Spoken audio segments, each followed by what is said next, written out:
And today the riders really do race right into the belly of the shark as we enter into the Alps on day one of 4 excruciatingly hard days.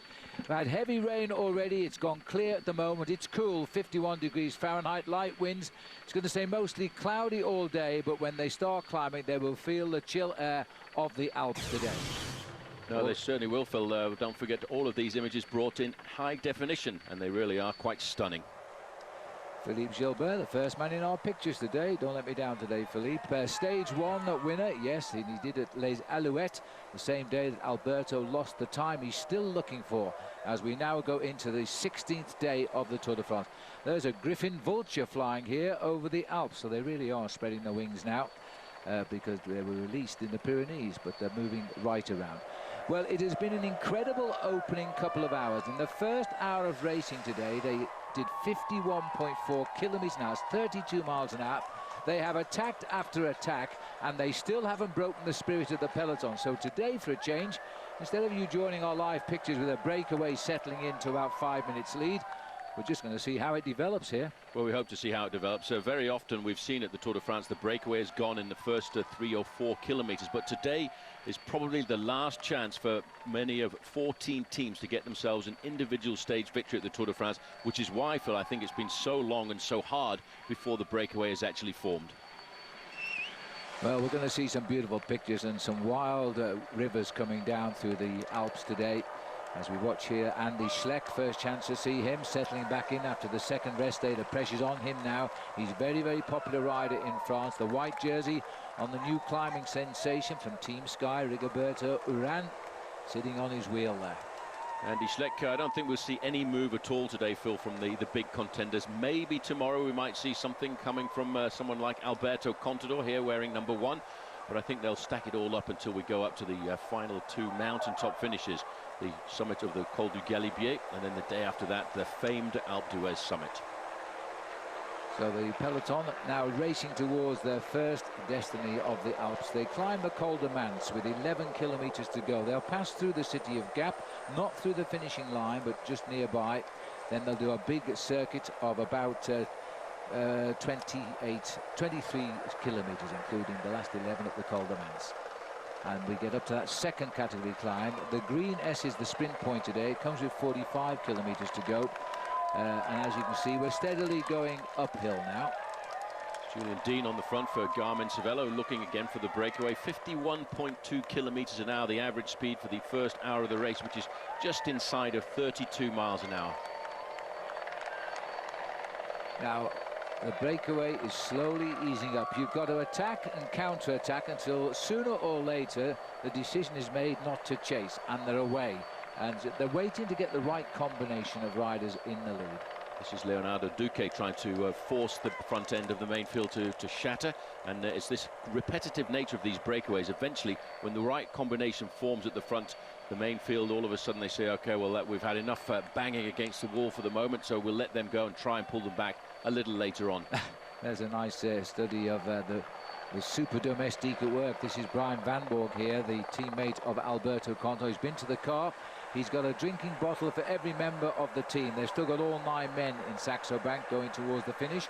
His job's got to go and find the other 8 now and hand out the drinks, preferably sooner rather than later.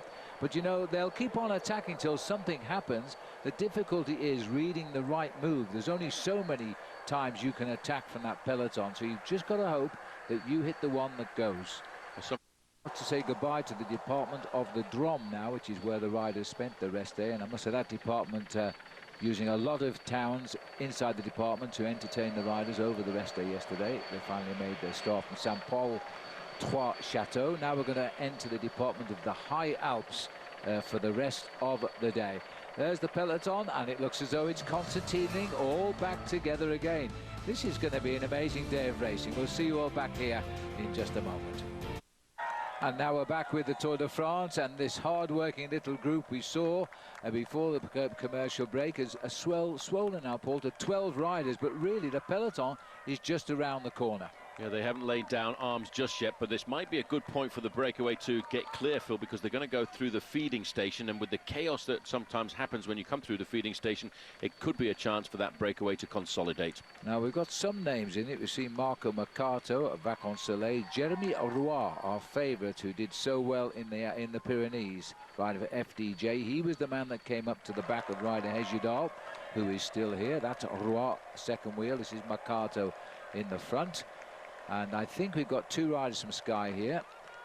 And two riders from FDJ as well. You see the flags are willowing there. Not quite the strong winds we had over the flatlands in the first part of this race, but still not exactly advantageous to the riders. Two riders from Astana, two FDJ, two Sky.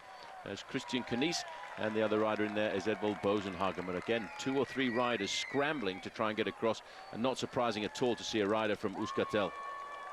Well, Leonardo Duque, Phil, he's pretty much stuck in the convoy of cars, and he's had a long, hard chase to get himself back into the race. Yes, and that's taken a lot out of him too, but he's got himself back. He took a long time at the crash scene, sorting his bike out rather than himself, but he's getting back now. That's an indication, perhaps, if he's making progress to the tail of the peloton, they might have shut down now. This breakaway is formed. Just have a little look at that situation that caused Leonardo Duque to be up. Watch your picture here, because right at the back, he clipped a wheel and then he fell into the gravel. So if we can run that, there he goes. Oh, that was a nasty fall too, wasn't it? Well, those falls like that, when you're not in control of yourself when you're going down, they can sometimes be the most dangerous, because you go down extremely hard. More often than not, crashes at high speed end up with much more superficial injuries, and it's sometimes the slower crashes that are actually the worst. Two riders in this group from Team Astana is Roman Kreuziger looking for the breakaway this afternoon, Phil, and Remy de Gregorio. Also in there is Christian Knies, Stephen Roach. Stephen Roach's son, Nicholas Roach, is in there. Bauke Mollema has got himself in there. Arnold Jonazon, who was the best young rider in the race for FDJ, he's in there also. Now, I have a feeling we might start to see a little bit of a chase coming from Team Sky. Well, there are 13 riders in this breakaway now, and we'll get the numbers for you as soon as we can, but Paul's given you most of them. Bauke Mollema, an interesting attack there by him for Rabobank. He's in there with Hejidal. Kreuziger, another good man for an opportunist escape today. He's lost his chance of winning this race. He had a nasty fall, hurt his left wrist, and fell away from the leaderboard at that time. They've been through the feed, time to jettison the little bags. All the food transferred to the pockets of their lycra. Now they're pressing on all uphill today. Our next port of call will be the sprint, but that is only 45 kilometers from the finish. Then we go racing into Gap and leave Gap via the hill, the Col de Mons, and then they make their big return back down to the finish. I'm not surprised. It looks as if the bad weather started to come down once again. This breakaway, Phil, it's taken a long time for the breakaway to form, and the reason is there's the wrong combination of riders have got into the breakaway, which is why we're seeing now Team Sky would like to see this breakaway fail because of the presence of Arnold Jonazon in it. But it's one of those situations where you go again and again and again, and now you've noticed that just going over the top of that, Remy de Gregorio and Jeremy Roy feel that this is a good opportunity for the breakaway to succeed. And after Sky have actually done that hard chase to pull back Arnold Jonazon, we may well see that little group of 4 or 5 riders forming to the front get clear at last. Well, that's a much more manageable break getting away, and they've caught the man they want. Sky have no longer any reason to lead the chase. That can go back on the shoulders of Europcar, the team of Thomas Voeckler. This is the man we saw fall on his right side. His jersey is torn, his elbow is dressed, Leonardo Duque. Trying to get back on because of the speed of this race. He's been chasing for kilometre after kilometre, and he just about can see the tail of the peloton now. Yeah, but with the speed of the chase, this time on this occasion being done by Team Sky, it's very difficult for him to overtake the cars and actually get himself up to the back end of the tail of the main field this afternoon. The average speed of the race since the start, Phil, has been 48 kilometres an hour. That's just inside of 30 miles an hour. Yeah, a great chase for him, but he really knew when he fell off what the pace was like, because he was in the breakaway that tried to get away when he touched the back wheel of somebody in that breakaway. He should come on now, because once the Sky boys bring back this group and include Jonson, they might slow down just a little bit. But I have to say, looking at these pictures, they haven't slowed down at all. They certainly haven't. I just spotted the World Champions jersey getting into that leading group. Thor Hushoff being very attentive on a day like this. He's not going to be scared of the final climb of the day, even though it is a second category climb, the Col de Moncey. In fact, it was over one of the big high spots of the Tour de France this year, the Col d'Aubisque, that in fact Thor Hushovd got himself a great victory. But they've only given it a second category tag, but it is an excellent climb and could break the spirit of anybody in that front group. As you can see, they've run into the rain again there. Well, it's still dry where we are, and it's dry where they started from, but the weather forecast in the Alps is not good. We've had snow on the Galibier, and we go there in a couple of days' time. So I hope they've got a contingency plan if we can't go right to the top of that highest point that the Tour will ever have finished a stage of the race, on top of the giant Col de Galibier. More snow forecast, although on race day they say it'll be sunny. Well, let's hope it melts the snow. Well, that's the important thing, because if it doesn't melt the snow, we may well have to move the finish of the mountaintop finish up to the Col de Galibier a little bit further down, and that might affect the whole outcome of the race this year, because I think Alberto Contador, the Schleck brothers and Cadel Evans, they are counting on this final week of the race to lay down their foundations for victory, and still we don't know who's going to get the win. Boysenhagen on the pressure, putting the pressure on again, trying to get clear as they continue towards Gap at an incredible speed today, but the peloton is chasing yet again. They keep on getting onto that group. The group has thinned dramatically, as you can see, to about 7 riders now, but it looks as though these are the remnants of it.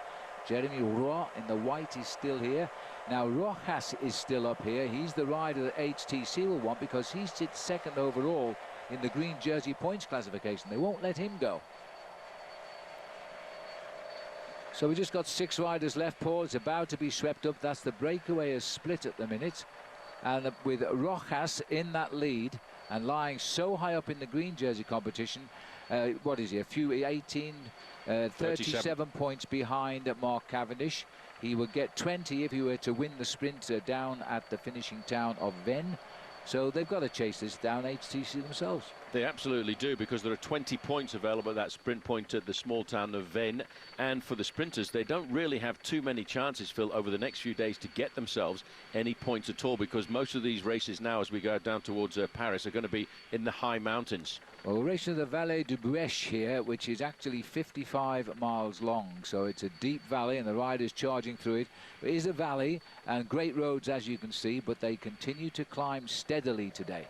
What is very famous about this valley is it's a part of the area where they grow an awful lot of lavender. When you come down here in the month of August, September time, there's actual a scent of lavender in the air. Very nice too.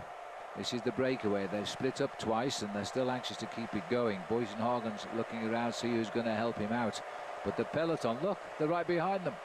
It really has been game on since the start this morning. Everybody looking for the move, and again, we've got big acceleration coming from Vacansoleil. They're hoping that once they catch the man that they wanted to chase, the main field, and that of course is Rojas this afternoon, that anybody else in that breakaway might just be able to survive off the front and see a successful breakaway forming. We've actually done 96 kilometers of the 162 today. We're way ahead of schedule because these boys have chased everybody who's moved today. It could be a huge showdown as we start the lower slopes of the Col de Mans, which is just outside of Gap. And when we get to the top of the col, it's only just 11.5 kilometers, 7 miles to the finish, virtually all downhill. And it's a very dangerous descent with some acute hairpin bends on narrow roads. I have a feeling, Phil, we may well see the winner coming out of a group on the descent down towards the finishing line in Gap, because it is very tricky and very precarious.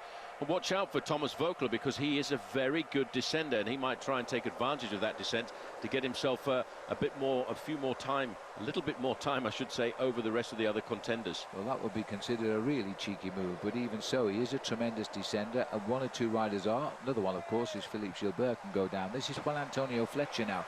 They're all looking a bit different with their racing capes on. He's the one that was knocked around in that terrible crash on the road to Saint Flour with the media car. But they're clear, and they are now continuing, hoping they can stretch this race a little bit more.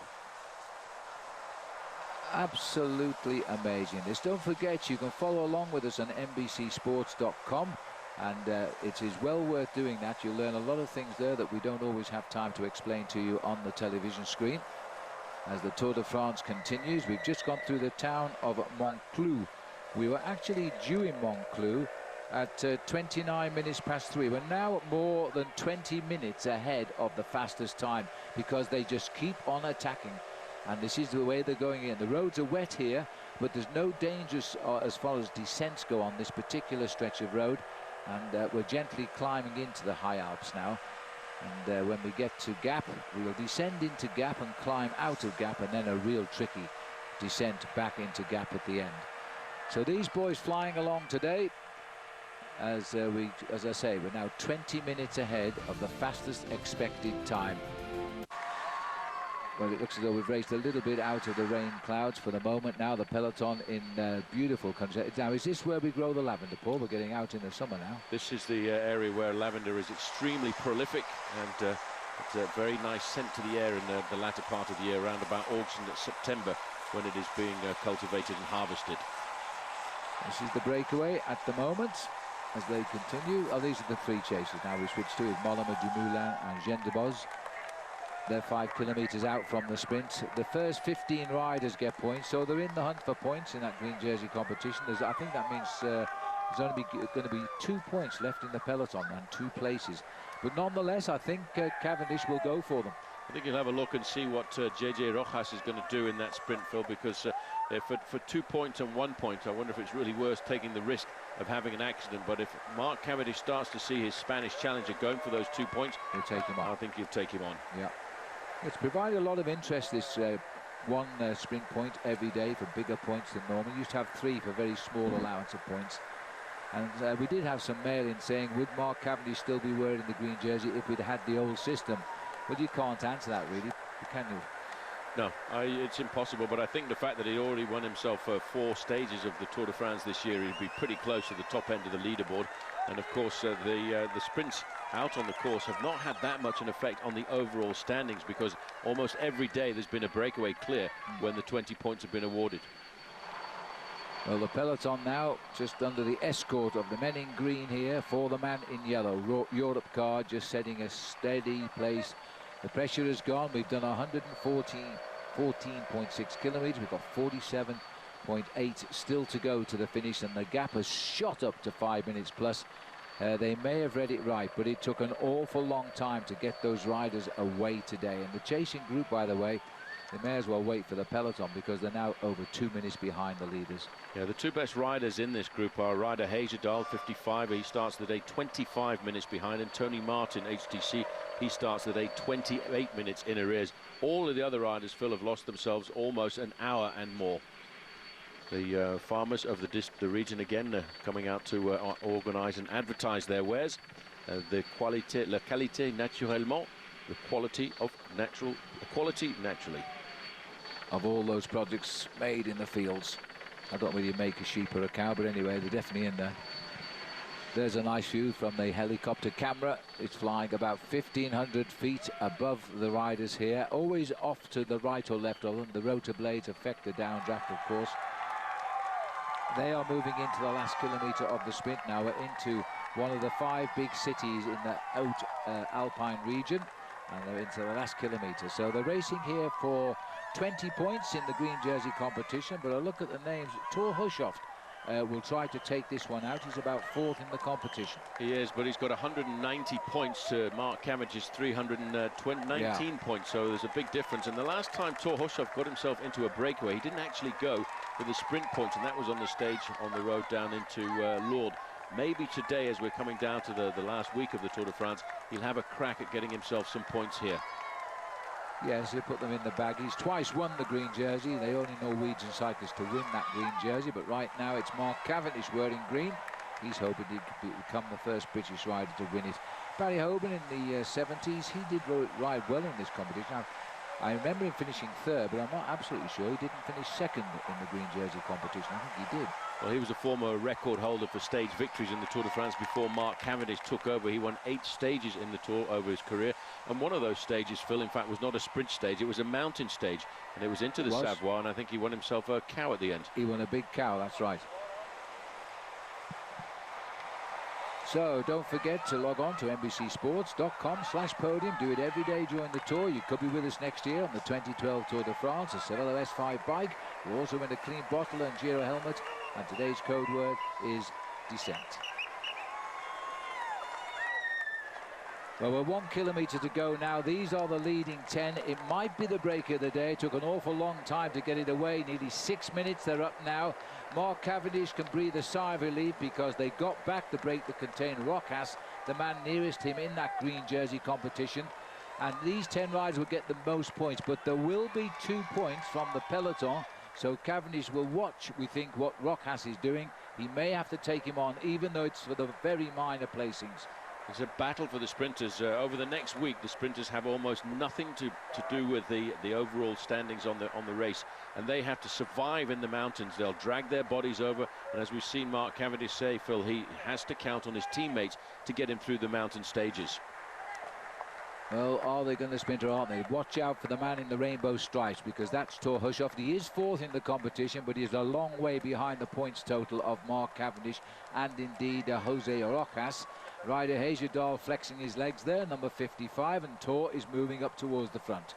Now that could be a very dangerous combination in the latter part of this race. Number 51 and 55 are Thor Hushovd and Ryder Heyerdahl. Watch out though for 138 going for the points, Phil, because FDJ, of all of the sprints that we've had at the intermediate part of the race so far, FDJ have already won 9 of them. Right, and for that reason alone he might go for the sprint. There's 1,500 euros, and it looks as though Jeremy Roy is warming up here to go and get first place. He looks at everybody. He looks to think, are you going to go to Dries Stevenens on the far left of the road? Tony Martin's 175. And Jeremy Roy, this is going to be one of the slowest sprints we've had the whole tour. Never challenge it. And it was Dries Stevenens who went over. There's no reason to sprint for that, I don't think. That's professional racing for you. 1,500 euros, about $2,300. They're not too interested in that. They're more interested in this breakaway succeeding down to the finish in Gap. There will be a sprint in about 6 minutes' time, though, from the peloton for 2 vital points. So we'll take a break and we'll make sure we're back for that sprint finish, which should be between Mark Cavendish and Jose Rojas. Back Venandet, the King of the Mountains, is down there as well. Well, maybe they're not going to be serious, but they're not quite at the sprint point. Oh, we are now, and you're right, they're not even going to bother to sprint for this. Oh, it wasn't even a ride before we started. So he's got a racing cape on here. AG2R Le Mondial with a racing cape, a rain cape on to keep himself warm this afternoon, because we will start to see this main field getting a little bit cold from the elements out on the road of the Tour de France this afternoon. I think that's the first non-sprint we've seen from the peloton since we started. And they continue on. Well, we're even showing you a replay of that. Now, of course, many of you sometimes complain about the pictures or say nice things about the pictures, but we are in the hands of French television, who provide all of our images out on the highway.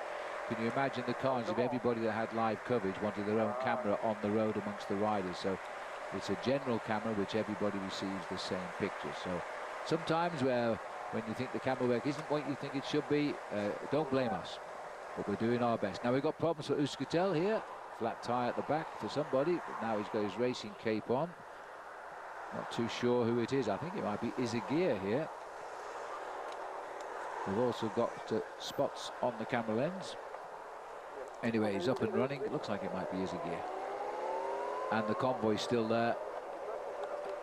And as we know now, the peloton not racing, so it won't be a dramatic chase like it was just now.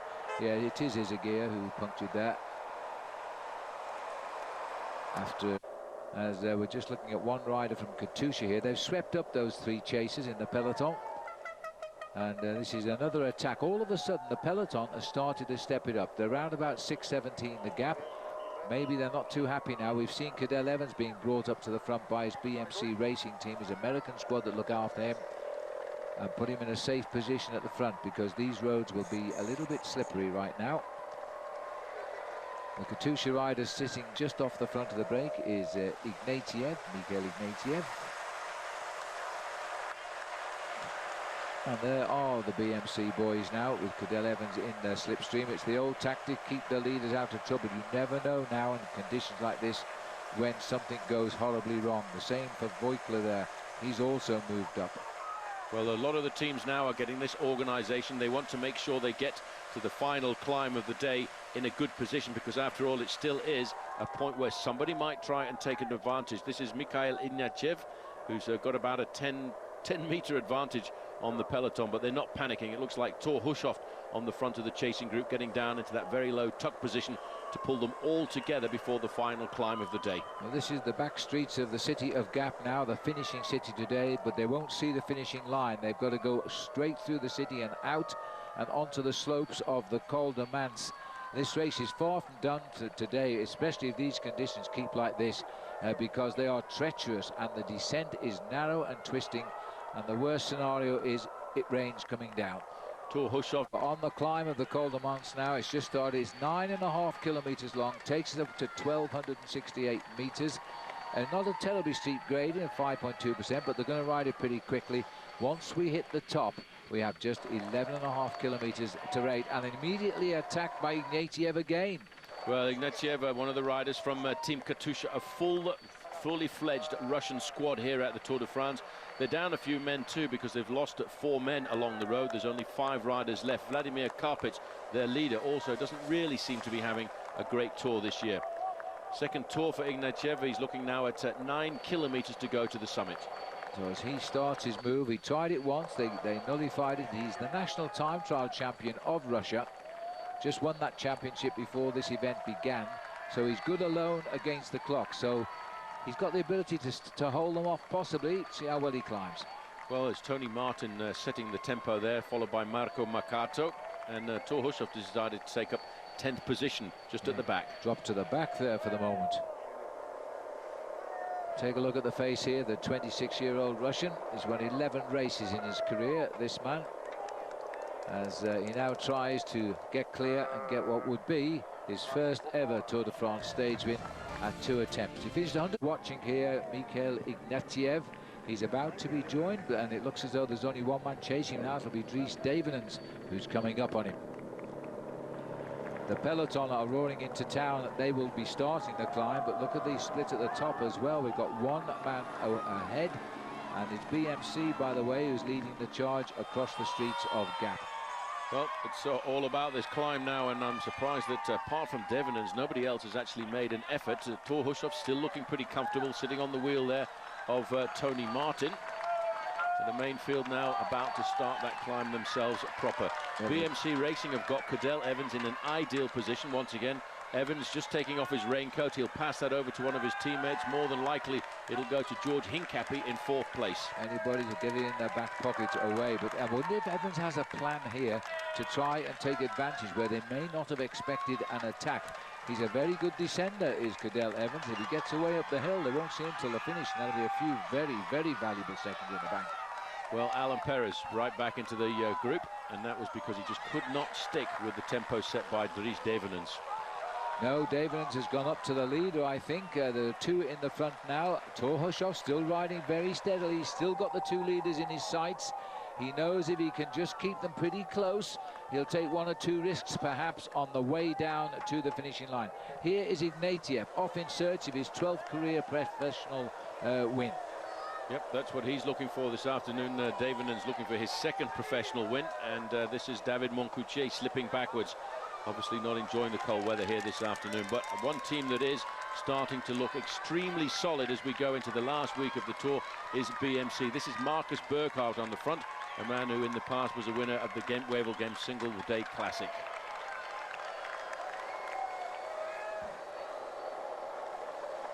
We're looking down now on 10 riders who suddenly have cracked up on the climb of the Col de Mans. The man who caused the problem, he attacked at the bottom.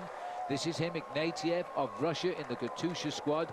Coming up to him, I think, is Dries Devenens on quick step. There he is now, and the peloton has been greatly reduced in the break. But this is an interesting move here. All of the work being done for Cadel Evans by Team BMC. Well, they're actually acting here as they go under the banner with 20 kilometers to go. They're acting as if Cadel Evans is already the leader of this bike race this afternoon. They've come to the front more than I don't see an attack coming on this climb, but who knows if Alberto Contador is going to try and stretch his legs this afternoon. I would expect that's much more a defensive move by BMC to keep Cadel Evans at the front, especially on these tricky roads. Well, on the right of our picture there was Alberto Contador, and he was clearly working pretty hard. This is a great piece of tempo riding here by Shah, I think it is, of BMC. But also in here are the black tops of the Leopard Trek squad. So Frank and Andy Schleck are also here. The peloton is losing riders off the back now quite quickly. After all, there's no absolute reason to destroy yourself if you're not going to win today, because it's only 11 kilometers to the finish once over the top.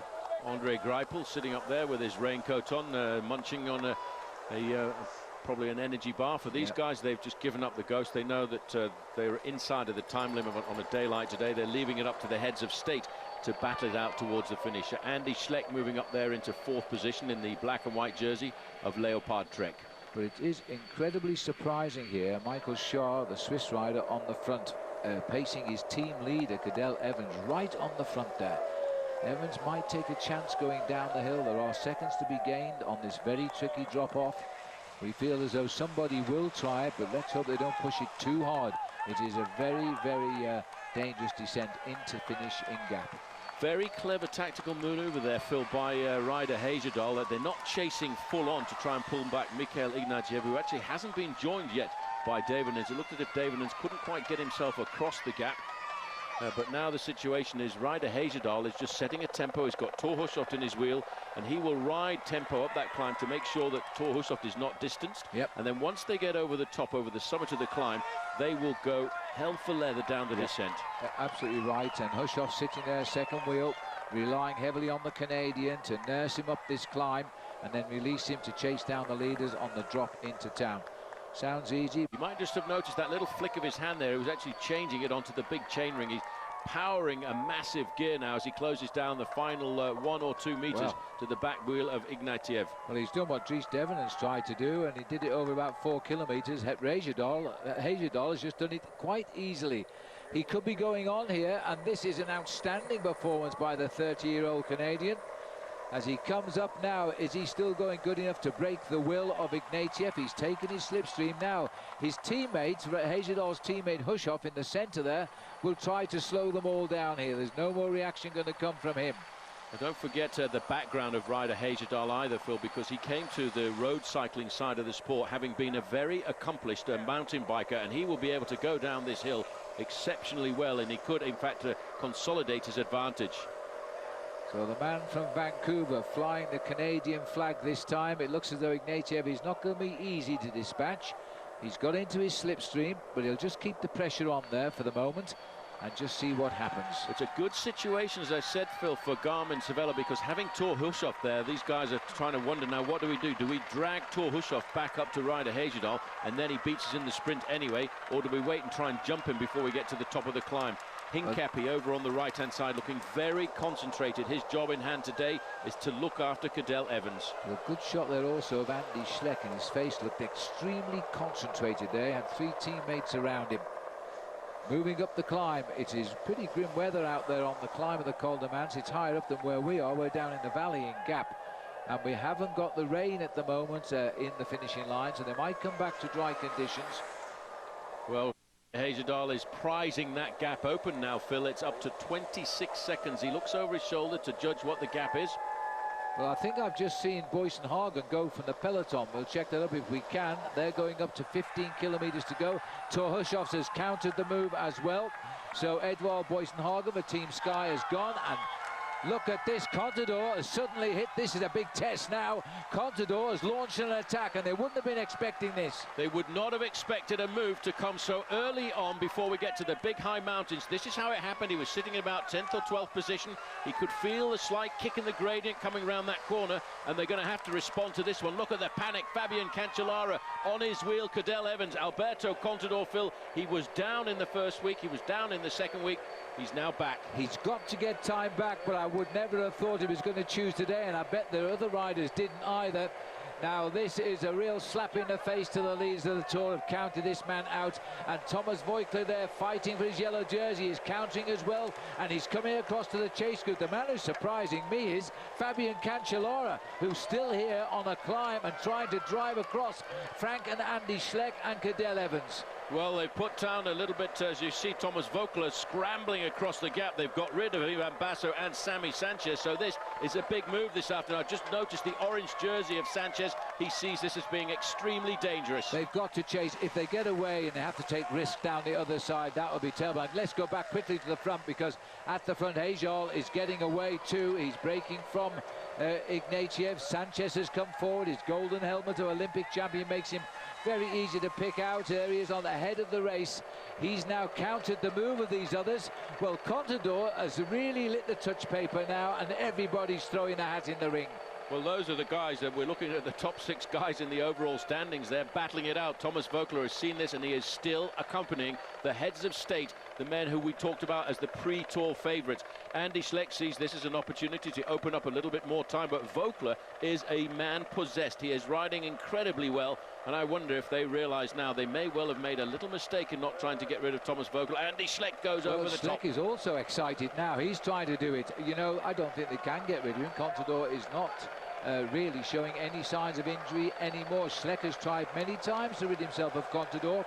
Contador's having none of it. There's still 5 kilometres to go, as he wants now Sammy Sanchez to come and do some work. Well, they've got a slight gap over the peloton here, but this is an amazing situation to see what Contador has all of a sudden done. We are setting ourselves up to a very big escape going into the big mountains. On the front, the blue helmet there of Garmin Cervelo, that's Tommy Danielson, a now resident of Boulder, Colorado. He's in the top 10 in the overall standings, and he sees this as being a very important move. And he's closed the gap down because of it as well. It is an amazing situation to see the top 6 riders in the overall classification go out on the attack together, projecting themselves as the best 6 men in the Tour de France, but they cannot get ahead of one another. Now there's another attack being launched as we go back to the rider Hejjedal, who's going serenely to the summit here and could be going to his first ever stage win in the Tour de France. Well, it looks like Jesus Hernandez coming over the top here. They want to keep the pace nice and high. They've seen that they've got themselves a nice juicy little gap here, and coming over the top, Andy Schleck, so that's not a very good move. Well, as they continue on the climb, this is the peloton trying to repair the damage. Damiano Cunego in the pink jersey has got himself up here. The polka dot jersey of Venendert of Belgium also near the front. So as they've tried to open up the gaps, in fact, the peloton has clawed its way back up to this group. It's not as big as it was by any means, but still the big names are here. Nobody seems to be able to raise one sprint over the other. I think one of the reasons Alberto Contador went on the attack there, Phil, it was a psychological move. We're going to have a big psychological battle over the next couple of days, and it was for Alberto Contador to say to his teammates, I've got the legs here, guys. You're going to have to work for me over the next couple of days because I can still win this Tour de France. It's now Daniel Navarro on the front. Behind him, Andy Schleck. Rigoberto Urán, the rider from Colombia, and Sky in 4th position there in the white jersey. Best young rider.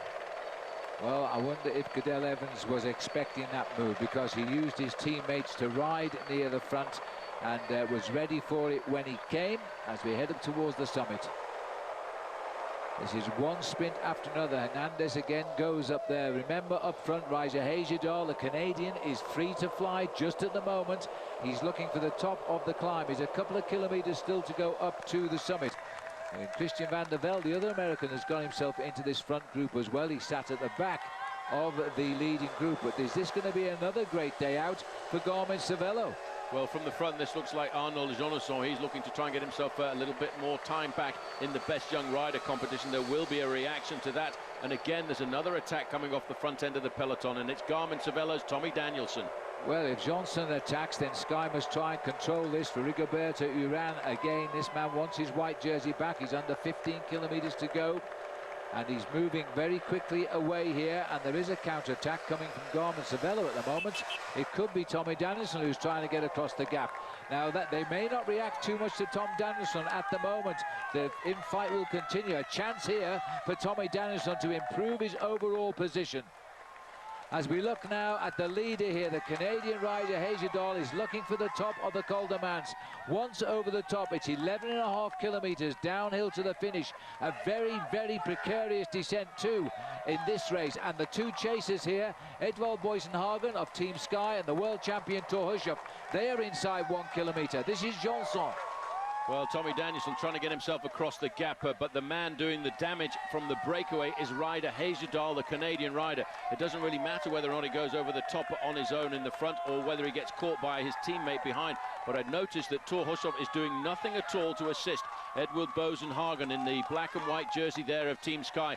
He is in an ideal position tactically. He can sit there as Contador goes again with Voeckler. And Voeckler has got his back wheel. This man will not give his yellow jersey to anyone. They go past Johnson as if he's not even riding.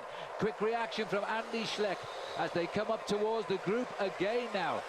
Well, Voeckler is a man, he's unbelievable. He's a man on a mission, and although he said he has 0% chance of winning the Tour de France this year, Phil, if he continues to ride like this, with the confidence of a Tour de France winner, he could very well stay in contact in the mountains. Cadel Evans on the back foot now. On his wheel there is Frank Schleck, Damiano Cunego, Sammy Sanchez. They are starting to scramble their way back, and it's all up to Cadel Evans now on his own to nail these three back. And nail them back he most certainly will here, as Evans has caused a crack in the chase group. He's so anxious to get onto the back of those front three. He's cracked, and Frank Schleck himself is looking over his shoulder just behind Evans. Evans comes back, so Contador will shut down now once they come back. Let's go up to the summit now and see the arrival of Ryder Heyerdahl, the renaissance of the Canadian, who finished 7th overall last year in the Tour de France. He's never won a stage, but he's got his best ever chance now. 11.5 kilometers, all downhill to the finish. Yeah, and he's a great descender as we go back here to the little battle that's happening between Alberto Contador and the other guys in the overall standings. He sees this almost, because of the technicality of the descent, almost as like a mountaintop finish. He's prizing a gap open now on Andy Schleck, and Cadel Evans has to go. Schleck has cracked.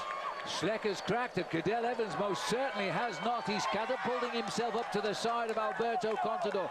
Well, Contador has announced his return to the Tour de France today on a second category, almost anonymous climb as we go into the Alps. He has really hit out at his rivals. He obviously saw there was a problem. Now, bear in mind, his team manager is a guy by the name of Bjarne Riis, who last year was the team manager for Andy Schleck. And I wonder if Bjarne Riis had a feeling today that Andy Schleck was going to have a hard time. Schleck now has cracked, and he's allowed Alberto Contador to fly free. That is Andy Schleck trying to go over the top of the maillot jaune of the race, but you're right, this is the first time Contador is saying, okay, you take seconds out of me on the climb, I can get my own back. And they were right to think Cadel Evans was the real favourite for this Tour de France as well, because he's up for the fight now. He is up for the fight. He's looked over his shoulder. He's seen this is a good opportunity to get time on the Schleck brothers. They've said they wanted to win the Tour de France this year. They said they wanted to get both of them onto the top step of the podium. But to do so, they're going to have to get off the wires now, because they are up against the ropes, the two brothers Schleck. Well, there's time gains, and of course Cadel Evans, if he stays in this situation, will move up into second place overall tonight. I don't think he can possibly get back the time gap of over 2 minutes to claim yellow. But this is the time now. This is a most serious attack, and Contador is looking extremely strong here. Sanchez is another big danger, who appeared in the Pyrenees and isn't going to disappear in the Alps. And watch out, Phil, on the descent once we start that descent, because Sammy Sanchez is one of the best descenders in the sport. Yes, he can go uphill very fast, but he can also finish it off on the downhill part of the course. Andy Schleck now on the back foot, has not got any friends with him. Heyerdahl looking over his shoulder. He wants to know the distance between himself and his teammate, and there's not very much more than about 50 meters. They're going to come up on him, and this is another perfect ride. Remember, Heyerdahl is on the same team as the world champion Hushovd. He will not be sad if he sees them bring him back, because with Hushovd they would win the stage anyway. But these three are making real time on the Tour de France, and they are gaining. I think we've seen Andy and Frank Schleck crack here. We should have suspected it in the Pyrenees, because they did everything and it didn't work, and Contador has waited. Terame is there in 151. I was looking to see if I could spot the white jersey. Ivan Basso is there, number 91. He is also dragging himself back into this race. Jelle Venendatte, now it's 3 men at the front. They've joined Ryder Heyerdahl for this rip-roaring descent. Well, and that's the word. This is a really, really dangerous descent. It hasn't really started yet, believe me. These boys, they go down this long descent, then they have to turn back on themselves. A real sharp turn. It's a hairpin right bend. Almost a full reversal. They've got to really watch that in these conditions. No, they must certainly be very careful, and many of these riders, these kind of riders, have probably not been to the mountains to check out these stages.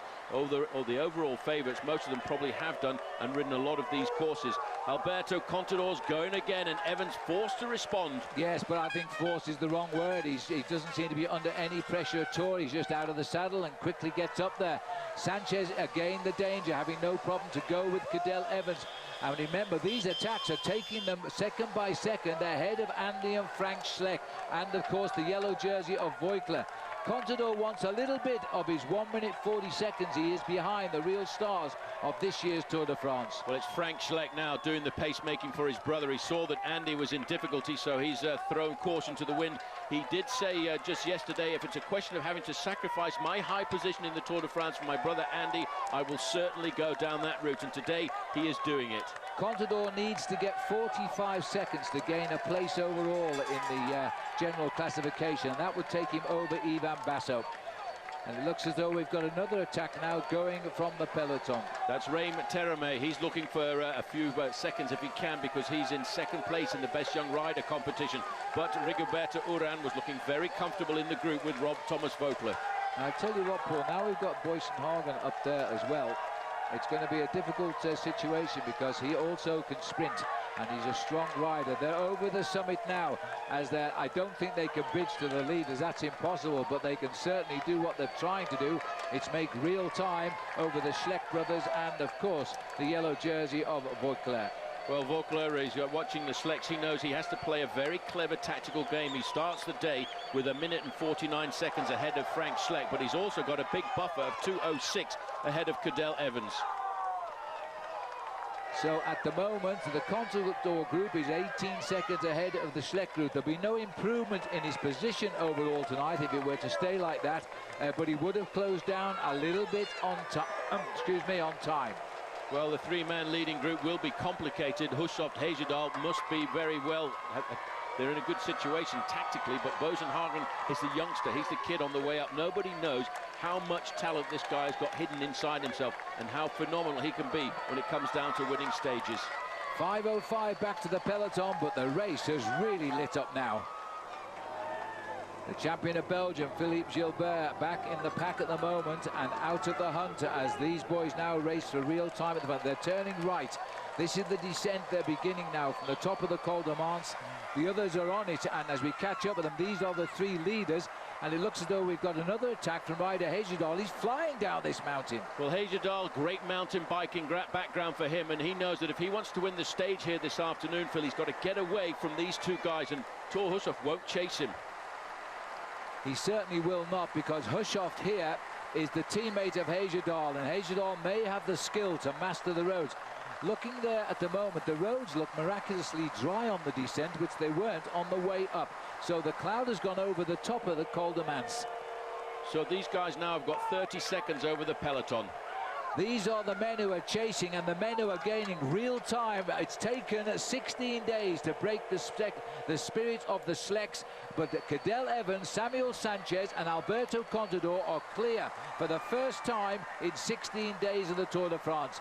Now this is coming to the very sharp reverse hairpin here as they make their way on what looks like they are wet roads again now as we descend back down to the finish. This is Tony Martin in fourth place on the road. He's trying to get himself across that gap. He's caught at 34 seconds from the three leaders. He too must make a few risks on the descent if he hopes to try and catch the flying trio.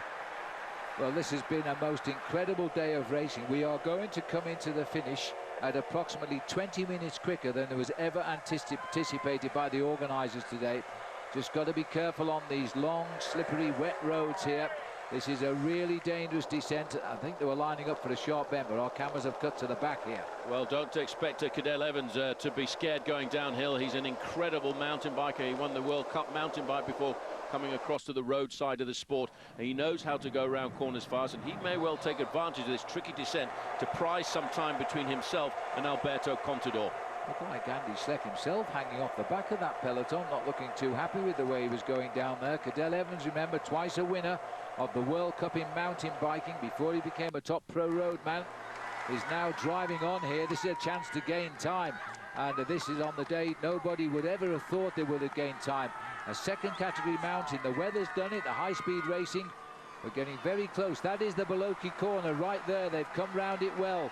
Now the sharp left turn. They'll pass on the left shoulder, the point where Lance Armstrong ran across the field just about there and jumped back in the race and continued to the finish in gap. Ryder Hejjedal now is not too far away from coming onto the main road, and then the flat run in towards the finish. The three chasers there, behind the three chasers now, it's Thomas Voeckler. Voeckler is a very good descender. He will take advantage of this descent to put time between himself and the Schleck brothers, with the possibility, he'll be dreaming now of a serious possibility of a podium finish in Paris. Well, I don't think Andy Schleck was enjoying that descent at all. He was sitting off the back of the peloton. He was a little bit worried about that descent. Well, in fact, you can see there just slipping off the back. This is the danger of not being a great descender as we start to plummet down towards the outskirt of Gap. The gaps are appearing on the road to Gap. This is the changing face of the Tour de France today. And Andy Schleck has announced himself as the big favourite. He has always said he was going to win the Tour. He was going to beat Contador. He wanted him to ride so he could beat him. But for the first time, he's now been put big time on the defensive. Everybody wants to win the stage, and that breakaway has suddenly been the big attraction to break up the Tour de France today.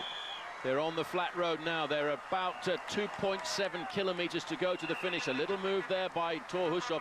Obviously a bit concerned about the presence of Boasson Hagen. 37 seconds behind is Tony Martin, but still a 30-second advantage for Contador and Sanchez over the Schleck group. Well, Boasson Hagen has gone to the front now. He's willing to work here. He won the stage into Ligier, his first ever stage win, and he's focused. And there's a crash on the bend. That's Anthony Roux has gone down, and this is a very nasty corner. There's Rojas going round as well. He looks like he might be getting himself a few points on this mountain stage this afternoon. Well, thankfully he's the only faller. It was just past the Boloki point where he's fallen down. They've regrouped here at 2 kilometres to go. Hushovd, Hejjedal, Hagen. And Team Sky have got a man in the breakaway today who can sprint. And Hushovd will know that, so he'll try and play one off. The unfortunate thing for Hagen is it's 2 against 1 because the other two are teammates. They'll counter the attacks and try to weaken the young Norwegian. Well, Raim Terame coming across the gap there to the yellow jersey. Thomas Voeckler may be doing a very good job of work here this afternoon because he looks like he's putting a bit of time between himself and Frank and Andy Schleck. But now you can see Cadel Evans now is attacking this descent like a madman, coming across the gap. Alberto Contador, they're actually putting a bit of time between themselves and Sammy Sanchez, which is a bit of a surprise to me. Well, Sanchez, I don't think likes these are treacherous roads. Our cameras are not doing this road at all justice. This is a really tricky descent. They've got to brake hard for this very sharp left-hander as they head down now towards the sharp right-hander, which we don't seem to be seeing on our television screens. Meanwhile, it's Hejjedal who's now setting the pace. Don't be surprised if we see a little attack from number 51 just to try and draw Hagen. He's worried about it. I think this is really telling the truth that these two riders from Garmin-Cervelo are concerned about this young rider, Edward Boasson Hagen. That's why they keep attacking one after the other, because you're certain to win if you go across the line on your own, and that's why they're trying to get rid of him. Watch this next move. Is it going to be another move by Thor Hushovd? He's in the best position. Well, two Norwegians, you know, they won't like to beat one another because they are from Norway, a country that doesn't have many top cyclists. But they're going to have to attack each other now. Thor Hushovd's in the best position for sure. Boasson Hagen knows all about him. They're on opposing teams, and Hejjedal is the man who's being left. I think he'll open up the sprinting Hejjedal, and Boasson Hagen will have to chase him. Well, he's going to have to lead the sprint out for Ryder Hejjedal, the Canadian. Now he's going to have to play the team man. His teammate Thor Hushovd is the faster of the two, but the question mark is, has Thor Hushovd still got that power left in his legs to beat the youngster? Well, Hejjedal now starts opening up the sprint. We will find out now. Boasson Hagen won in Ligier, Hushovd won in Lourdes in this year's Tour de France. Ryder Hejjedal has never won a stage, and Boasson Hagen is going to wait till the last minute to go for the rider in front. He'll have to, because Hushovd will come off his wheel and he won't counter the movement. Well, he's gone, and that wasn't expected by Boasson Hagen. That was a terrific move by Hushovd. Again, the tactics of the man. Now, has he got the legs to do it? Yes, he has. And Boasson Hagen was not ready for the jump. Phil, you said it earlier on in the commentary. He is a great tactician when it comes down to moving away from a breakaway group like this. Fourth place is going to go to Tony Martin, but he got the jump on Boasson Hagen just at the right time, and once he got that gap, it was all over. And this is the fourth place finish now by Tony Martin, who's got away from the field on the descent. But remember, today's race is all about real time for the leaders at the top, because the favourites have gone head-to-head on the climb of Manson. At the moment, it is Evans, Sanchez and Contador who will take the most from the stage today. Well, coming across for fifth place there, Mikhail Ignatiev, the right-hand bend now. You know there's a gap here between Cadel Evans and Alberto Contador. Contador's going to have to ask Sammy Sanchez here for a little bit of a hand to try and nail back the Aussie. The Aussie is extending his advantage over Alberto Contador on this flat run into gap.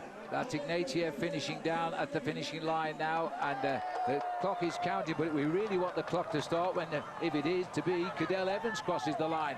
Evans has gone into history here now. He's a tremendous time trial, is Cadel Evans, and he's making up ground. Two Spanish riders have had to join forces, and will they close down? Now, for all the people who said Cadel Evans never attacks, they better start rewriting their stories here. Yeah, coming up to the line, Perez and Jeremy Waugh again finishing inside of the top 10, the remnants there of the breakaway. But this is a great move by the Aussie, and he could be laying down the foundations here, Phil, to a victory in this year's Tour de France. The big time gains of Cadel Evans. He is racing into second place overall in the Tour de France, which is where he was at the end of day one, as Deuce Devenants comes in now at the finishing line. Well, Devenants there being chased by Marco Mercato, and just behind him there it's Andre Grifko. Mercato gets the next position, and then you can see Devenants just riding in. The next guys to come up to the finish line though should be Cadel Evans, chased dramatically by Alberto Contador. Well, looking at the face of Alberto now, there's not a lot left in that to bridge this huge gap to Cadel Evans, as he goes under now. 2 kilometers to go, and he's settling in nicely. No more hills now, it's a flat road to the finish. Well, every second could count here for Cadel Evans, who's climbing very close up now into second position in the overall standings. He's not really concerned about second place tonight. He's concerned about getting a few seconds here and there over Alberto Contador. Look at the face of this man. This is Andy Schleck here, beaten on the climbs and now on the defensive, and not in a very happy position just now. Got it. Speed of the stage, 46 kilometers an hour. These boys have flown into the Alps today, and Cadel Evans has answered all the attacks and now clearly had a plan of his own. We'll watch the clock after he hits the line here to see just how much time he gains. But they're coming back slowly but surely. Little rise up to the line. Determined efforts. Every second looks like it's going to count in this year's Tour de France. They are trying desperately to get him at the same time as Evans.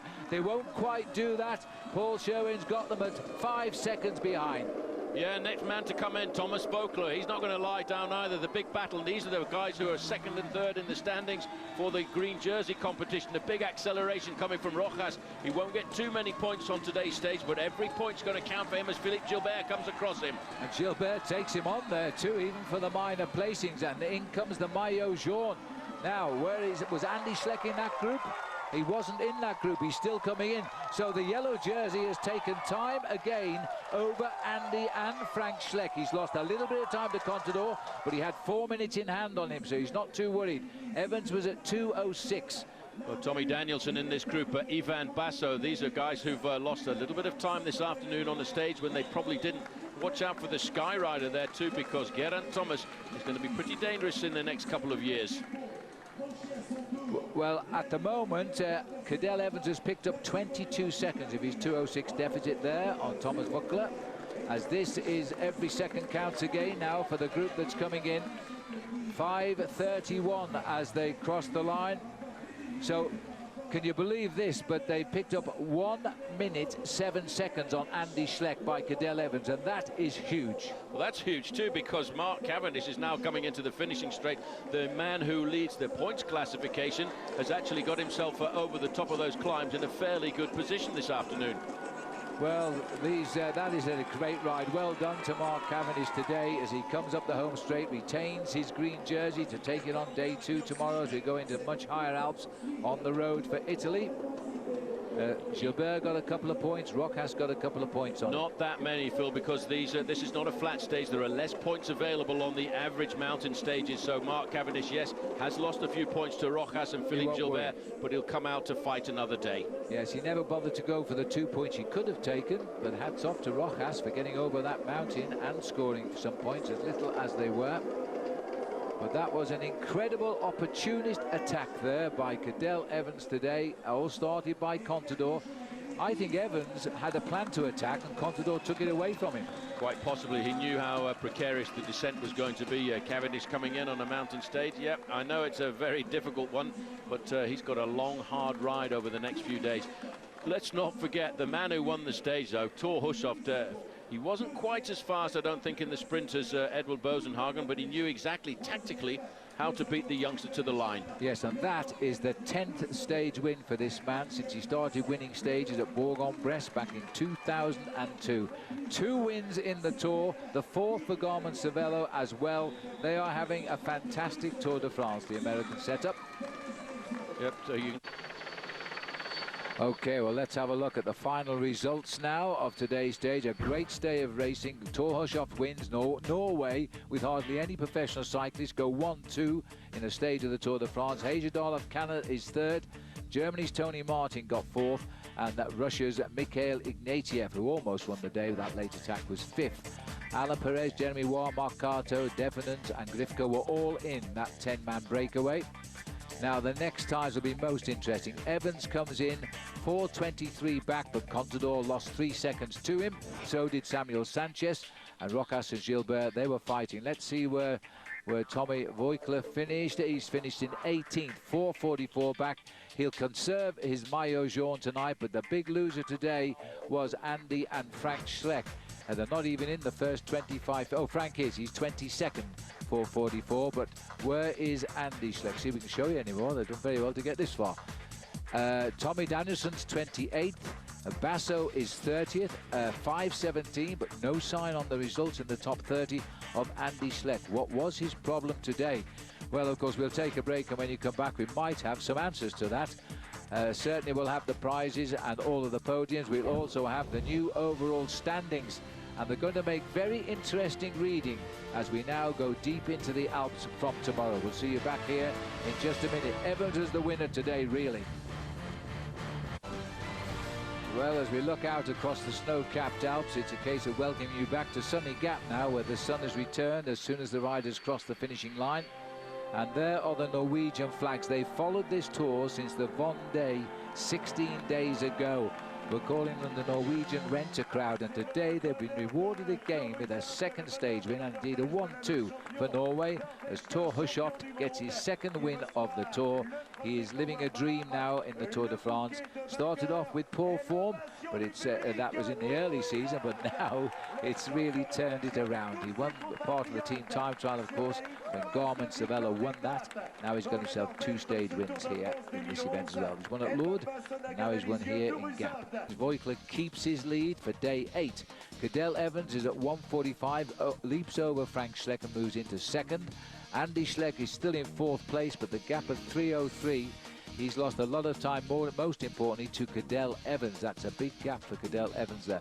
1:18 is the time gap, Evans to Schleck. That's a lot. Alberto Contador was 4 minutes at the start of the day. He's now pulled it back to 3:42. That's on the yellow jersey, of course. Basso is there. He lost a little bit of time in 7th. Cunego finished with Basso. Tommy Danielson held on well to his 9th place and often seen in the front pushing up the pace. Let's go and see the happy moment for the French now, because this is the yellow jersey coming out, and to receive his 8th jersey and 18 in history. Happy days. Day 1 in the Alps, and he's still in yellow. Is there anybody going to remove this man from yellow? He doesn't care. He said in the papers yesterday, I have no 0% of winning the Tour de France, and every day he comes up and gets another yellow jersey. Did you see the way he chased those wheels? He even chased after Alberto Contador, but he couldn't hold him. He went a bit too quick towards the top of the Col de Mans.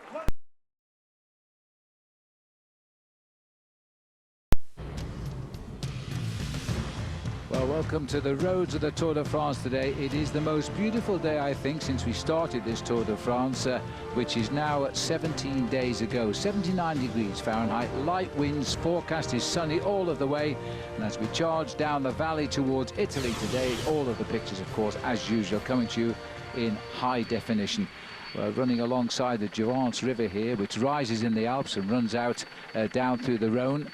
It's a long, long river, and it's usually a wild and woolly one, this, but the race, Paul, is again off to an incredibly fast start with over 51 kilometres covered in the opening hour of racing. These are the 14 leaders who got away some 52 kilometres into the race. Now, this, believe it or not, has just happened a second or so ago. The 15th place in the sprint with 14 riders in the break, and Mark Cavendish gets the 1 point available to him for the green jersey. Well, he realises how important these points could very well be when he gets down to the final sprint on the Champs-Élysées, if, like the other sprinters, he can drag his body through these big mountains of the Alps, and it's going to be a treacherous journey for the... Well, that's emphasised his seriousness for sure in that green jersey in Paris. Bernard Eisel leading him out. Happy days, 1 point. Nothing more left on the stage for Mark. Now the mountains are still ahead of him, of course. We've got the big climb up the Col de Montgenèvre. That takes us into Italy. Then the Col de Sestriere. And then onto a small climb near the end called the Côte de Pramartino. And that has a very, very dangerous descent on it, which drops them down to the finishing line in Pinerolo. And if Andy Schleck thought yesterday was bad and he complained about the descent into Gap, well, this one has got a lot more to offer. Well, the Tour de France has been down here before, a 14-man leading group, Phil. And again, Ruben Perez from Euskaltel Euskadi getting in there. Some of the names, and you see all the names in front of you there, but Boysenhagen has got into the breakaway again. Sandy Cassar is there. These are the lone break experts. Boysenhagen's won one stage. He was beaten yesterday by his countryman Thor Hushoff into the finishing gap. So they're looking for a stage win, Team Sky, to make up for the loss of their team leader way back now in Bradley Wiggins, which was soon after the race began. He abandoned on stage 7 with that broken collarbone. Well, we're now on the climb of La Chaussée, which basically means the road, and we're about to summit to this point here in the heart of the city of Briançon, which happens to be, it's not a city, actually, it's a town. It's the highest town in France and the second highest town in Europe after Davos in Switzerland.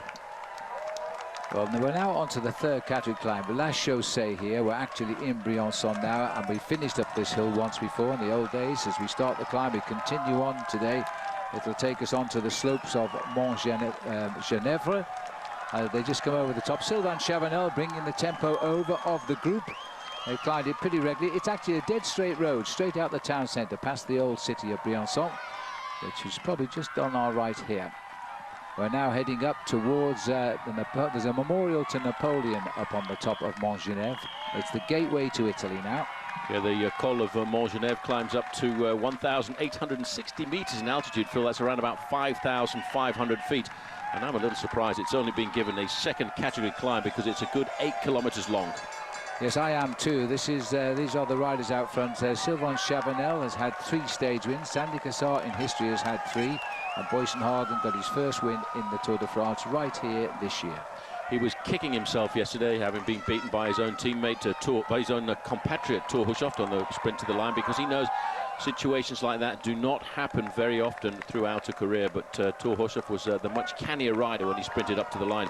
And well, I don't think he's got any chance of winning the Tour, but he's certainly been a great leader for France, that's for sure, and his teammates are up for it here.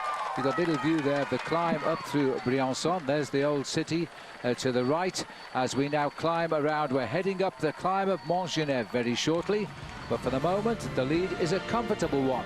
6 minutes and 25 seconds. 14 today was a very gentle entry into the Alps with just 1 second category climb. But what a day it turned out to be, with the attacks by Contador and Cadel Evans making a terrific race. This is Cadel Evans right here. He has, I think, now projected himself as the favourite to win this year's Tour de France after yesterday. And in hindsight, you might find that Andy Schleck lost the Tour de France yesterday as well. But Contador, he's still clearly up for the battle and must attack again. Now, tomorrow, we go into the High Alps and finish on the Col de Galibier. That will be a whole different ballgame racing up there.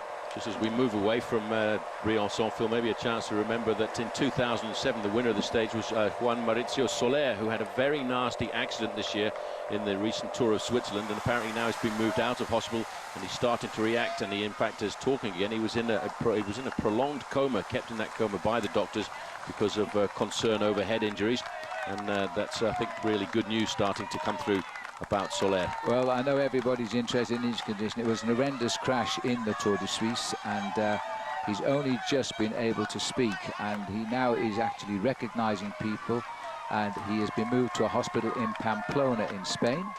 And yes, progress is slow, but very, very encouraging. His doctors are very pleased with his progress. We wish him well, because he would have been in this race this year, and he would have been the leader of his Movistar team.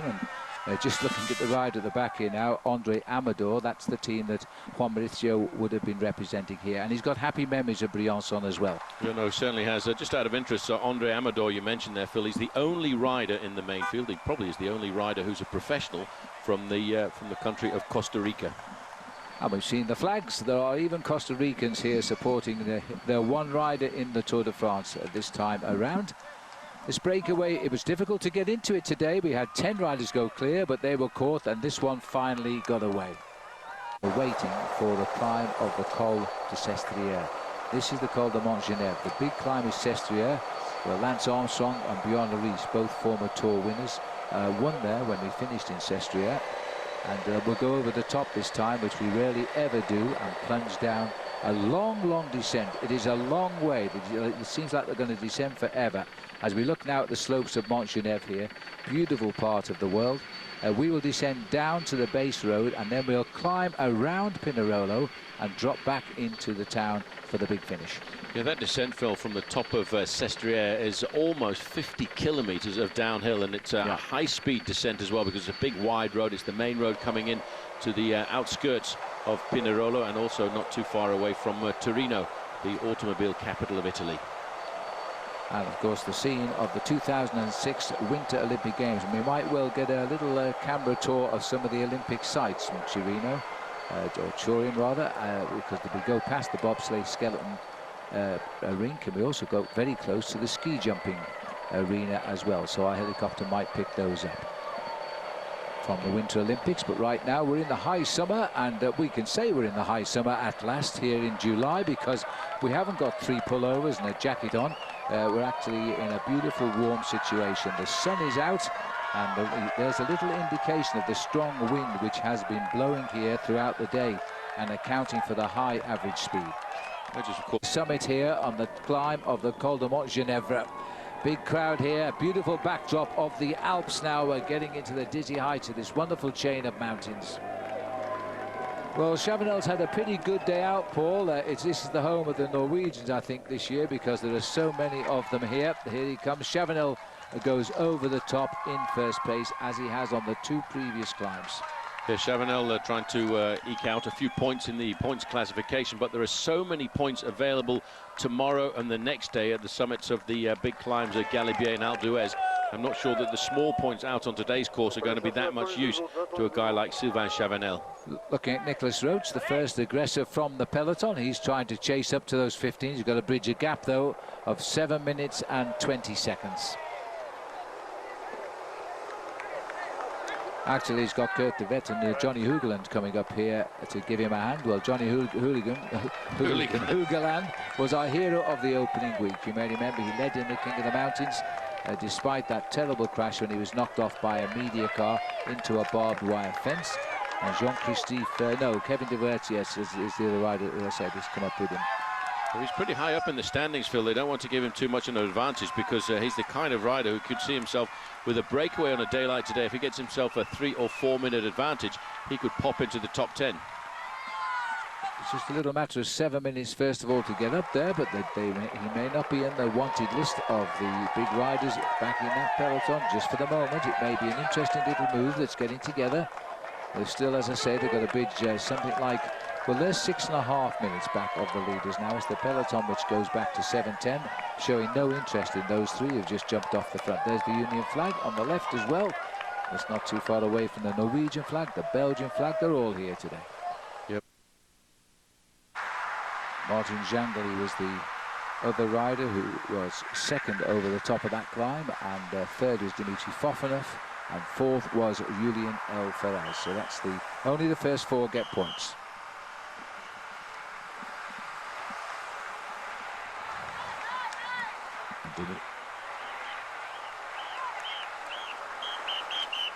Now we're descending away from Montgenèvre, and we're going through the borders from Italy into from France into Italy now.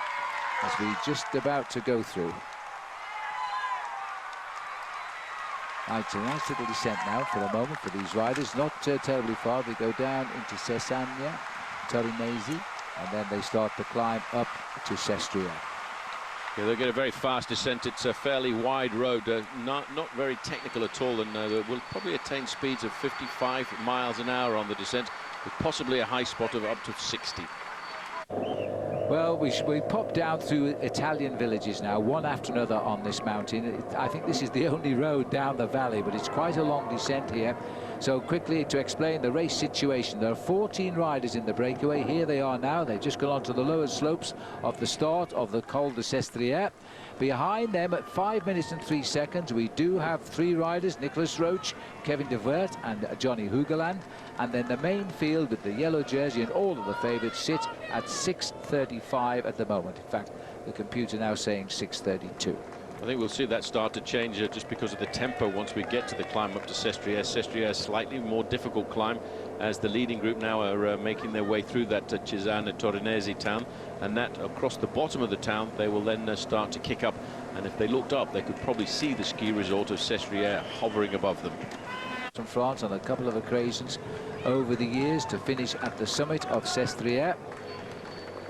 We introduced an Italian here called Claudio Chiappucci, who had an incredible break across all the mountains to do one of the most outstanding rides, and Greg LeMond nicknamed him Claudio Cappuccino, but he learned to be, found him a great adversary in the late 80s. That breakaway was 1992 between Saint-Gervais and Sestria, and I think it was around about a 240-kilometre breakaway. It almost broke Miguel Indurain, who realised how dangerous Claudio Chiappucci was, and he had to chase him up the climb towards the summit. And it was not the climb we're doing today. It's a smaller, more difficult climb around the back roads, and Miguel Indurain was really put under pressure on that occasion. I remember commentating at the time. It was a breakaway on the magnitude of the early tours, when riders disappeared at the start and you never saw them till the finish and won by 20 minutes.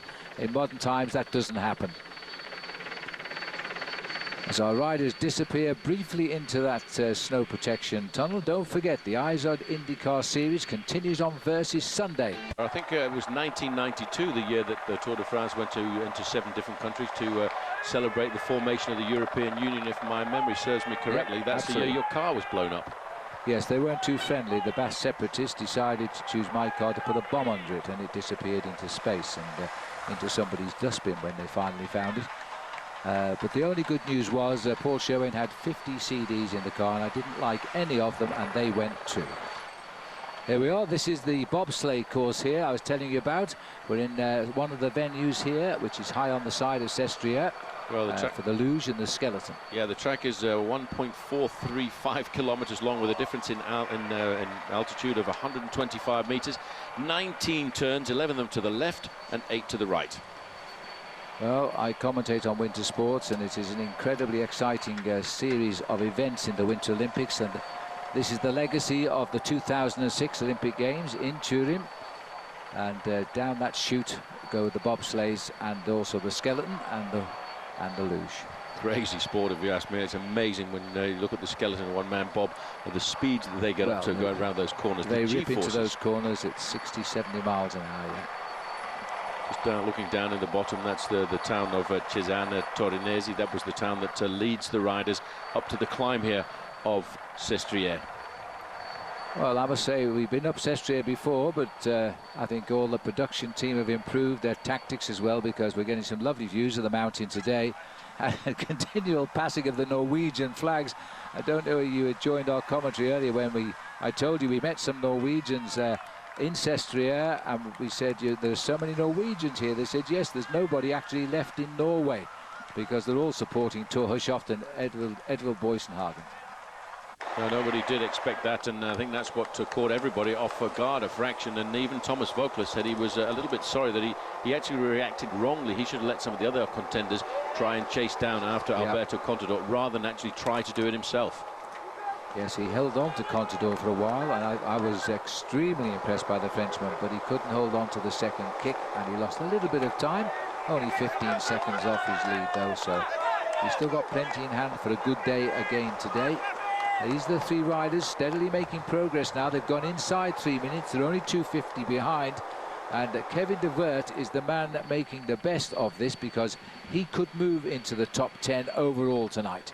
Well, the reason why the race has come all the way over these mountains, away from Briançon and Gap and down into Pinerolo, is to set us up for a magical stage tomorrow. A legendary stage, I would have to say. But first of all, climbing over the Col d'Agnel, a climb over 8,500 feet in altitude. Then over the Col d'Izoard, which itself is a legendary climb in the Tour de France, to carry on then and go back up through Briançon to finish at Galibier-Serre-Chevalier. What a climb that is going to be, to finish at 2,600 meters in altitude, just inside of 8,000 feet. It's a classic day, and it's not to be missed in the Tour de France. It might be the decisive day as to who will win the Tour de France, but it's easy to say, but we still have to climb to Alpe d'Huez the next day.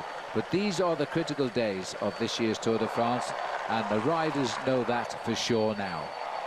He finished fourth in Tirreno Adriatico, big early season Italian race, which was won by Cadel Evans. Well, the three riders who are halfway across the gap are doing a phenomenal job, Phil, because they started chasing when it was 6.5 minutes, and they're now at 2.5 minutes. Nicolas Roche, I think, has lost just a little bit too much time. I think really he's looking to try and see whether he could steal himself an individual stage victory. However, on the other hand, Kevin de Weert could seriously be looking at cracking inside of the top 10.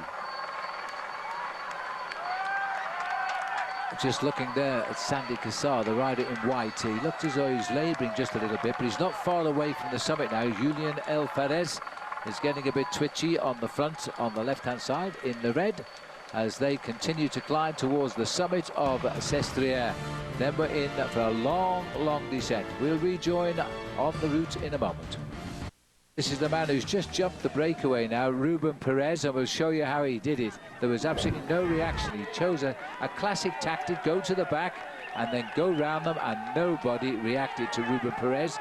Euskadi, the Spanish rider, getting away, and he's off and running. Now the chasing three behind of Roche, de Weert and Hugeland are now only 1:51 behind.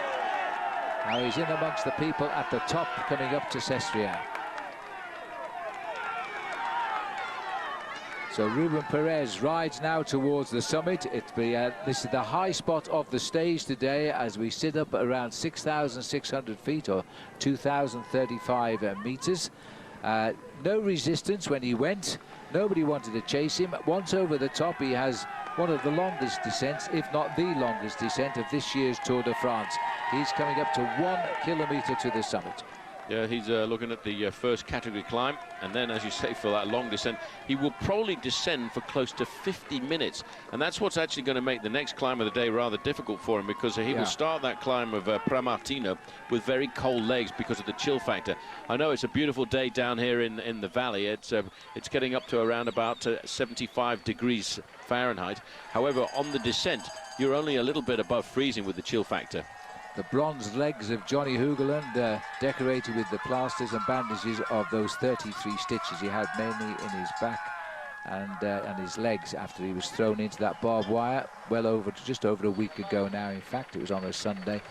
This is the peloton dragging their heels a little bit today at 6 minutes and 47 seconds, but for everybody it's not always easy. That's Rui Costa there, who won at Superbest in the first week of the Tour de France, who is now tailing off the back. Well, this is now the heart of the ski resort that hosted a lot of the venues at the Olympic Games back in 2006, and Ruben Perez throwing caution to the wind. He's coming to a fairly steep part of the course here, almost 8% the gradient as he gets himself into town, and he's already, Phil, got about a 40-second advantage over the 13 chasers.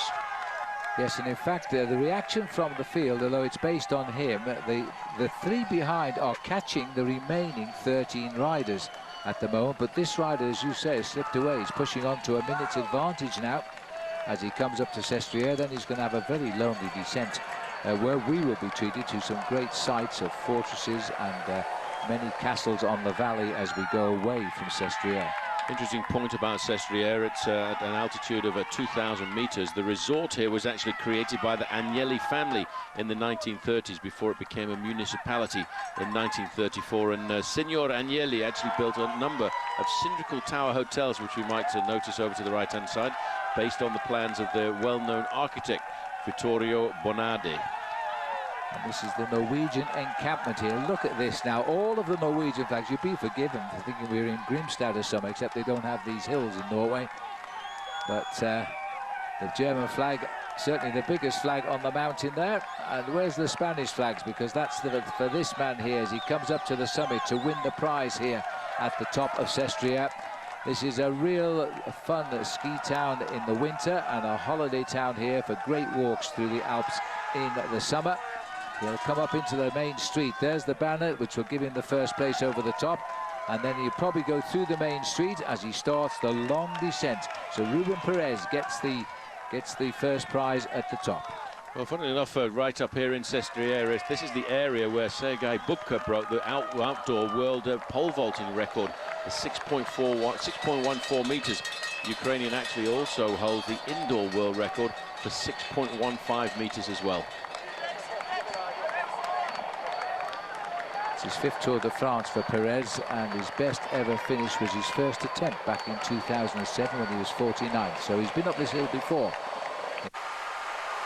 Rejoining the leader on the way down, Sylvain Chavanel, best of the rest. He's really scored quite well in the King of the Mountains today. Chavanel and Elferez also has done well. He's been notching a few points. That was a first category climb, so Chavanel has won the third category and he's won 3 climbs and finished second on that of the 4 we've had. Just one to come. Now you get some idea. This hill just goes down forever, believe me. We drove down it last night. We thought we were going on forever and we were in a car. But this boy's settling in and he's not waiting for anybody. No, he's got a good lead of about 1 minute and 5 seconds over the chasers. And Nicolas Roche, Kevin Duert and Johnny Hugeland, they really need to do what they can to try and catch that group before the bottom of this descent, and that will then all of a sudden give them an extremely good chance of duking out the victory at the end of today's stage, because the main field has slipped back to 7 minutes and 15 seconds. 7:15 at the moment. Just while I was away, Paul, I was speaking with Jonathan Vaughters, who's ordered the team will chase if Hugeland contacts with Nicolas Roche and Duert. If they hit the front group, then they're going to order Garmin-Cervelo to chase down the breakaway, because they took the team lead yesterday and they don't want to lose it. Well, there's so many different things happen in a race like the Tour de France. There's so many different competitions within the competition, which makes it very complicated for team managers trying to change the tactics every second. What about the commentators? Second. Well, we just have to go with the pictures. Well, we're going with that picture right now, and I guess that guy's probably descending at around about 80 kilometers an hour. There's the Alps up to Galibier and Alpe d'Huez. We've rejoined the lead in case we've forgotten about him, who's just serenely freewheeling down through the valley on his own, running away from Sestriere now, continuing down to the bottom. This is the direction to Turin, by the way. If you keep on going, you will eventually get there. It's an awful long way down the descent today. He's going to keep the highest gear on his bike fully in and keep on pedaling, because after all he's shooting now to win a stage of the Tour de France, which he's never done before, and this is his 5th Tour de France. It's just inside of 30 miles the descent, 48 kilometers downhill with speeds attained of close to 60 miles an hour. So these guys, I reckon, Phil, over the next few kilometers are going to get themselves locked in to the gaps that they've got. The gaps will only start to change once we start to hit that final climb of the day. And what's happening now is the 3 chasers made great advantages of the climbing part of the course, but now they're on the descent. It's going to be difficult for them to catch that 13-man group. And here they are, being driven by Nicolas Roche at the moment. Kevin Duert also pushing on. He's got the most to gain, because Kevin Duert could be in the top 10 overall tonight. But Jonathan Vaughters has said if these 3 catch up to the front runners, then he's going to call his team to the front to chase after them and try and reduce any advantage they gain. Garmin-Cervelo certainly have had a great Tour de France this year. They've led in the team race. They've had Thor Hushovd in the yellow jersey for a week. They've won 2 stages with Thor Hushovd. They've had 2 other wins, one with Tyler Farrar, one in the team time trial. It's been just all too good for the American team. It has. He's concerned about the position of AG2R Le Mondial, who are 4th place in the standings, and they're over 10 minutes behind Garmin-Cervelo in the team race. But at this point of the race, it's extremely important to make sure that you conserve your lead on a stage like this, especially for a team which is not really geared to the mountain stages coming up. Anthony Schott clear, and he's holding on to a lead over the chase the rest of the break of 1 minute and 50. So 1 minute 15 seconds is the gap to the chasers. There's still that little group of Roach trying to get up, but there's clearly now the peloton is going to chase. They're 8 minutes exactly, the spread across the Tour de France today. And that 8 minutes, 43 kilometers to go. Ruben Perez here is just checking out every corner, just clipping off the heads, right knee, left knee, as he flips through the double bends here. Long, long way down. This is the ever descending valley, this, but it's on a brilliant road surface and, of course, totally closed. So all he's got to worry about is just how fast he can go. Well, what's going to happen, because of the fact that this is a very fast descent, I think we'll see almost exactly the same gaps once we get down into the valley, the proper valley below at the end of the Chizon Valley here. And that's how the final climb of the day is going to start. I still expect to see something coming from Alberto Contador. There's part of this final climb, Phil, at around about 3 kilometers to go, where it kicks up to 10%, and that's the kind of gradient that the Spaniard likes. Well, I think, as his team said, it's no big secret. Alberto has lost time in this year's Tour de France, 17 days in. He's got to attack at every opportunity to get that time back. He must get within striking distance of Cadel Evans before the last day time trial, because Evans can ride a very good individual time trial, and that's in Grenoble on Saturday before we go up to Paris for the big finish on Sunday. There's the spread for you: 120 to the chase group, 224 to the 3 chasers, and 754 to the peloton.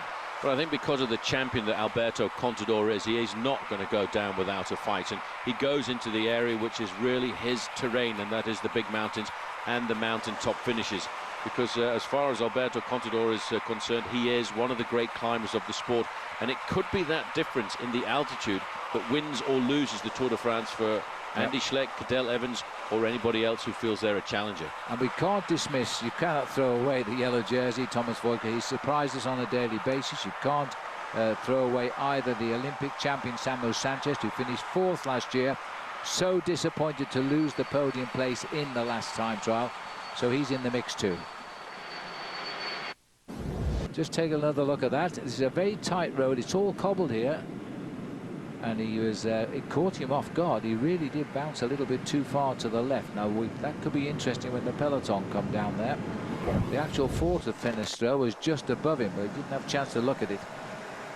We'll see if our helicopter picks it out a little bit later on, as they continue on the way down the mountain pass here. Still a fair bit of descending still to come before we commence the final climb of the day. See you. He's no stranger to Grand Tours, because on a number of occasions, Phil, he's done the double of Vuelta a España and the Tour de France, so he likes the long stage races. He's got the big chainring in there, probably a chainring with 53 teeth on the outside, and on a descent like this, he will be using probably an 11-tooth sprocket, which is, it's a pretty big gear. He'll be riding in excess of 35 miles an hour just at this minute in time. It's a long drop down this valley away from Sestriere as we continue all the way down, and in and out of 1 or 2 tunnels too, so their eyes will need to accustom themselves to the flash. That particular tunnel they don't enter, they go round the right of it. It's an old tunnel which is bricked up at the front. Well, you couldn't tell from that picture. 34 kilometers still to go to the finish, just over 21 miles to race, but the last 16 hold a nasty shock in store for all of the rides in the Tour today. And the only good news is it's dry. Had it been wet, I think a lot of riders would have been very frightened at the run into Pinerolo today. I think they certainly would have been. Just looking at the back there, number 63, Dmitry Fofanov, the rider from Team Astana, one of the Kazakhs on that squad. They've lost their leader early on in the Tour de France in the Pyrenees when they lost to Alexander Vinokourov.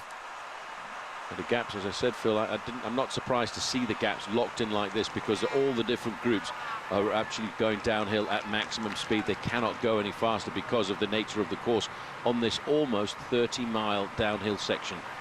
Well, 50 seconds back between the Nicholas Roach group. The computer's saying that Hugeland has rejoined those two. I don't know if that's the case. Trying to get back up to that group of 13 if they can. This is the man, though, now who made a very good move there. He watched them all from the back, and he moved up slowly and then jumped them, and they didn't react. They probably thought he was actually going just to win the prize at the top of the climb, but I think he had much more intention. Now, this is the turn on the cobblestones, I think, for the peloton.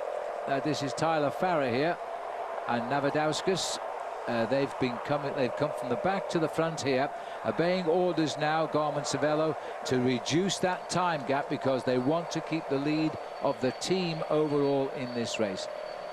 Well, just a little bit too fast by Tyler Farrar and Navadauskas there. They need to slow down a fraction and wait for the main field to catch. You see, the main field don't want to take that many risks going around these corners, and the guys from Garmin Cervelo are going to have to wait for the re-junction here. This is Sylvain Chavanel, the champion of France. He's in the main chase group of 13. There is the bend. They really do struggle to get around this bend, the cobblestones there, and I think Tyler Farrar just squeezing a little radio on his chest, warning everybody about that bend who his teammates are back in the peloton. But you might notice in fourth position, yellow jersey, Thomas Voeckler. He's riding like a man who is thinking about winning this Tour de France, and they're going to have to really rattle his cage once we go into the high mountains. I don't think they'll put any stress on him today, Phil. They will try to attack it. I'm sure that Alberto Contador will try a move on this final climb of the day. But with the buffer that he's got, Thomas Voeckler is going to be a difficult man to remove. In second place overall at 1:45 is Cadel Evans. And then Alberto Contador is still looking for 3 minutes, 42 seconds on the Frenchman. Now, just above the riders is this fort. Have we seen this fort, Porter? I haven't seen it at all, the Fenestrelle. It's just above the riders' heads now, and I'm wondering if we might catch a glimpse of it. Well, I think we went past it a little bit too quick. There was a lot going on in the main field. It's actually at 41 kilometers to go as we went through the small town of Fenestrelle. Well, it has to be done by the helicopter, that's for sure. A flat tyre with Bernie Eisel, but it's only a front wheel change. Checking his back one while he's got the chance. Yeah, well, he won't panic too much, Bernie Eisel. He knows very quickly he can be back in contact. That was Rolf Aldag there, by the way, pushing him off. Yeah. The team manager and one of the stars, I'd have to say, of the movie Chasing Legends alongside Brian Hope. There's one or two gone cross-country there as they found that roundabout caught them out a little bit. Well, still is by the look of it as we go back to the front of the peloton here. Well, that was the speed they were coming down there, and all of a sudden that traffic circle looked a little bit more complicated. George Hincapie in the white sunglasses there from BMC Racing. He keeps looking over his shoulder to see the position of Cadel Evans, and now we'll start to see two different races forming because we are really not very far away with the main field from the start of the climb. And I'm not sure, it doesn't look as if Bernie Eisel is actually trying to get back into the race here. Well, Bernie might say, well, look, I'm not here to win the Tour now. I'm a helper for Mark Cavendish, and he might just ride home. He's got plenty of time to get in today. As we look here at Andy Schleck now, is he or isn't he going to try something? George Hincapie to the right, the teammate of Cadel Evans, is right in position alongside Andy Schleck. Schleck looking around to see who's near. Well, brother Frank is tucked right in on his back wheel. I think they'll move up today. They will expect an attack. After what Alberto Contador did yesterday on the Col de Mans, I'm quite sure they're not going to allow. And there is Contador, looking rather menacingly as he progresses towards the front of the peloton as well. We're building up, I think, for something on this climb. We certainly are. Just to come back to the race, let's not forget Ruben Perez is still leading, but now, Phil, by only 37 seconds over the chasers. They may well very much catch him just in the first kilometre of the climb. Well, here he is as he goes under now. 15 kilometres to go to the finish. Very shortly he is going to get onto this little climb. It is only a little in the ranking stakes. It's only second category. I think it might prove very big in the day's results stakes. No, I agree. Time of the day, the Côte de Promatino, and it's narrow. It's almost a village road, this. We've turned off the main road that goes down to Pinerolo. That was where the sign said straight on to Pinerolo. We're now going up into them there hills, and then a very tortuous descent back down to the finish.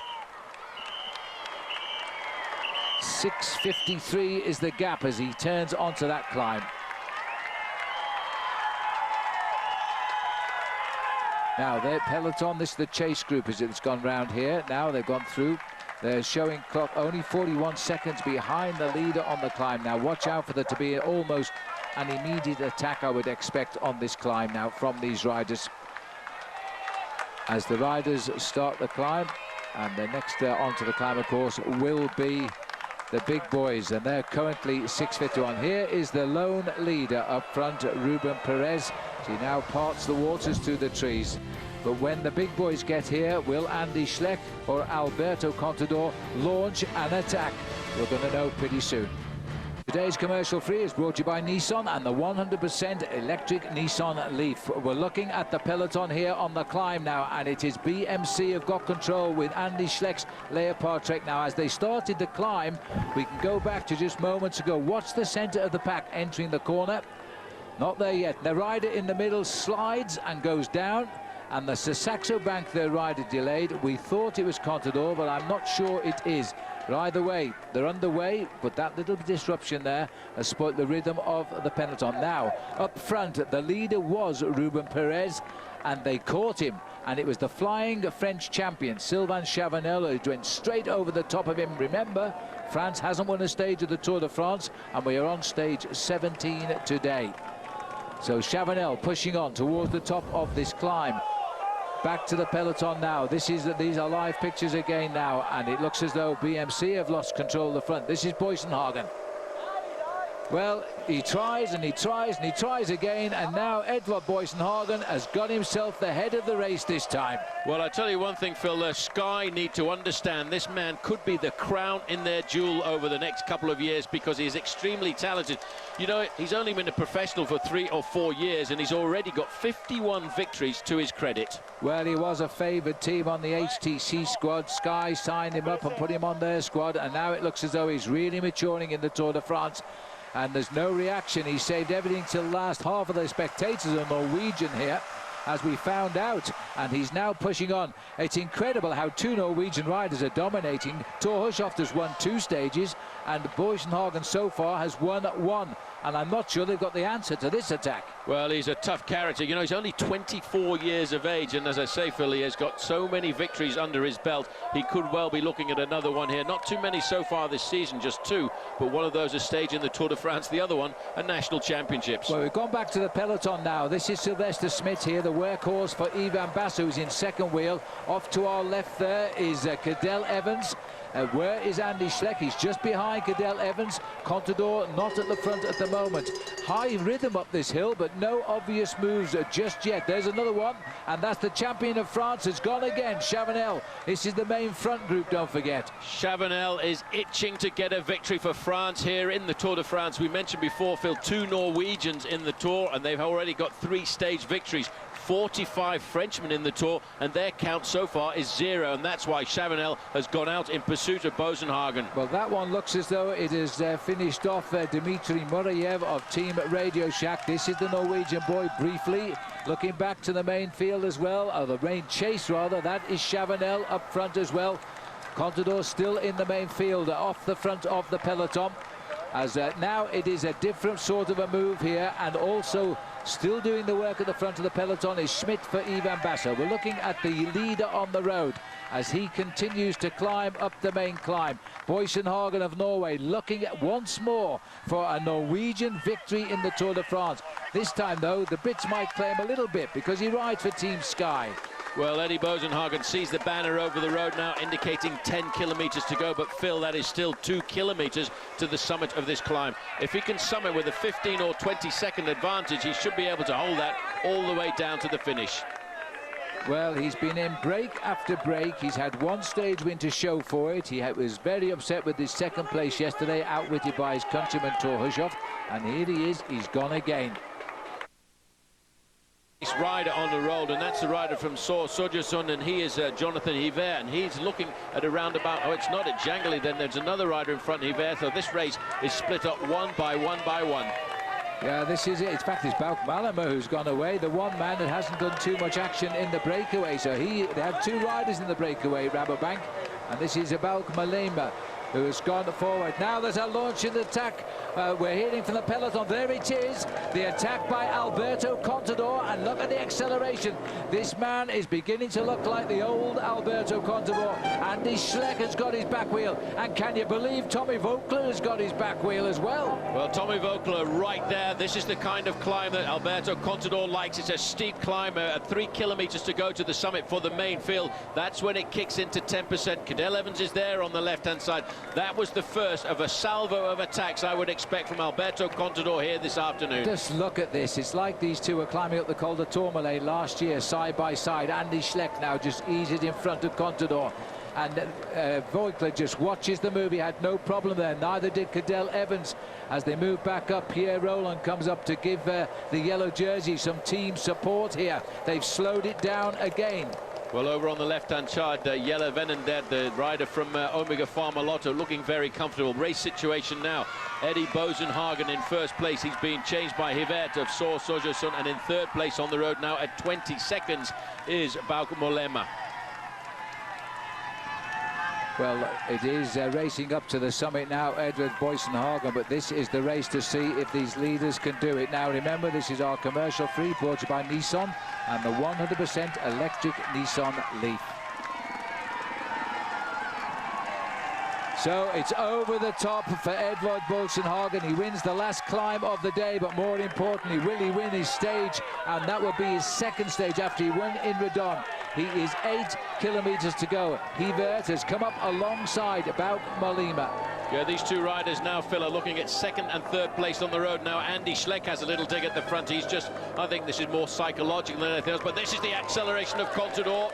And yet another attack by Alberto Contador. This is what he tried yesterday, and in the end it worked. Now, this time I think Andy Schleck is much more attentive. I think the mood is here to try and just get a little lead over Schleck and then really test him on this very, very dangerous descent. But just look at Thomas Voigtler, the leader of the Tour de France. He's mixing with these boys and he is living with them. Frank Schleck over the top. This is the duo of Frank Schleck and Andy Schleck, and this is what they have to do if they want to try and recuperate some of the time they lost yesterday to Alberto Contador. But this is just a tempo that this was not really a major attack coming from Frank Schleck, and still Cadel Evans is sitting there watching the moves. This has got to be an hors d'oeuvre for tomorrow, and the massive 3-or category mountains that face these riders on their journey back to France from Italy. They are just addressing each other. They again are advertising who the prize winners will be in Paris. We don't know the order. Just take it. Frank Schleck, Andy Schleck, Contador, Sanchez. These are the boys. And so as the race continues down now, it's a very dangerous descent down now as they make the twist through the trees here. It's a difficult descent and they've got to take it very, very carefully. 4:53, the race for the first place is now on the escape down the hill, but these corners are very, very dangerous indeed, and they've got to watch the bends down here. The results of the mountain, Edward Boysenhagen, Mollema and Hivert, and there's a massive crash here now. This looks like Galano has gone. Yes, Hivert, it wasn't Bauke Mollema, it's Hivert who went down. He was taking too many risks down this corner. Watch this one more time. He was so fast, wrong line into the corner. He's very lucky to get a soft landing there, and Bauke Mollema gets just around him on that corner. Well, confirmation, John Hivert, who was going down the mountain there with Bauke Mollema, has just overcooked that one and lost the road completely. The peloton are going to have to watch. This is, as we warned, a very, very dangerous descent here. Boysenhagen is controlling it well as he continues to go to the finish. 6.2 kilometers to race, less than 4 miles for the man from Norway who flies the colors of Team Sky. And he's clipping these corners as well. He's taking all the risks. He has to here as the peloton come up to the summit. It's just 1 kilometer to go now for the peloton. A little bit of common sense because the counterattacks have suddenly stopped and the heads are all together. Ivan Basso is bringing the riders up towards the summit, but on the way down there's a few red flags required because the descent is living up to its name as being highly dangerous. Christian Vande Velde, 58. Tommy Danielson, 52. They're still in contact with the group, protecting the overall position of Tommy Danielson in 9th place overall.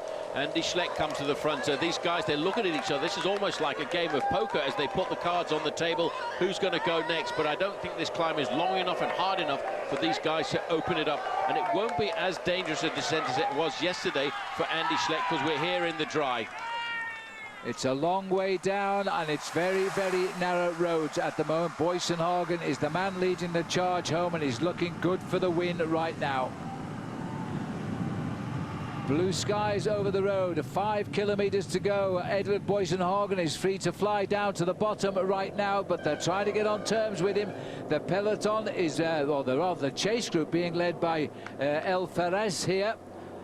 In fact, we've gone back to the main group of the peloton here. They're starting to pick up riders out front. Well, this is Rem Terame on the front for Cofidis. He sees this as a great opportunity to try and have a crack at the lead in white jersey competition for him. He's second in that competition, but a little bit further back I noticed that the white jersey of Rigoberto Urán was still in contact with the group, only just.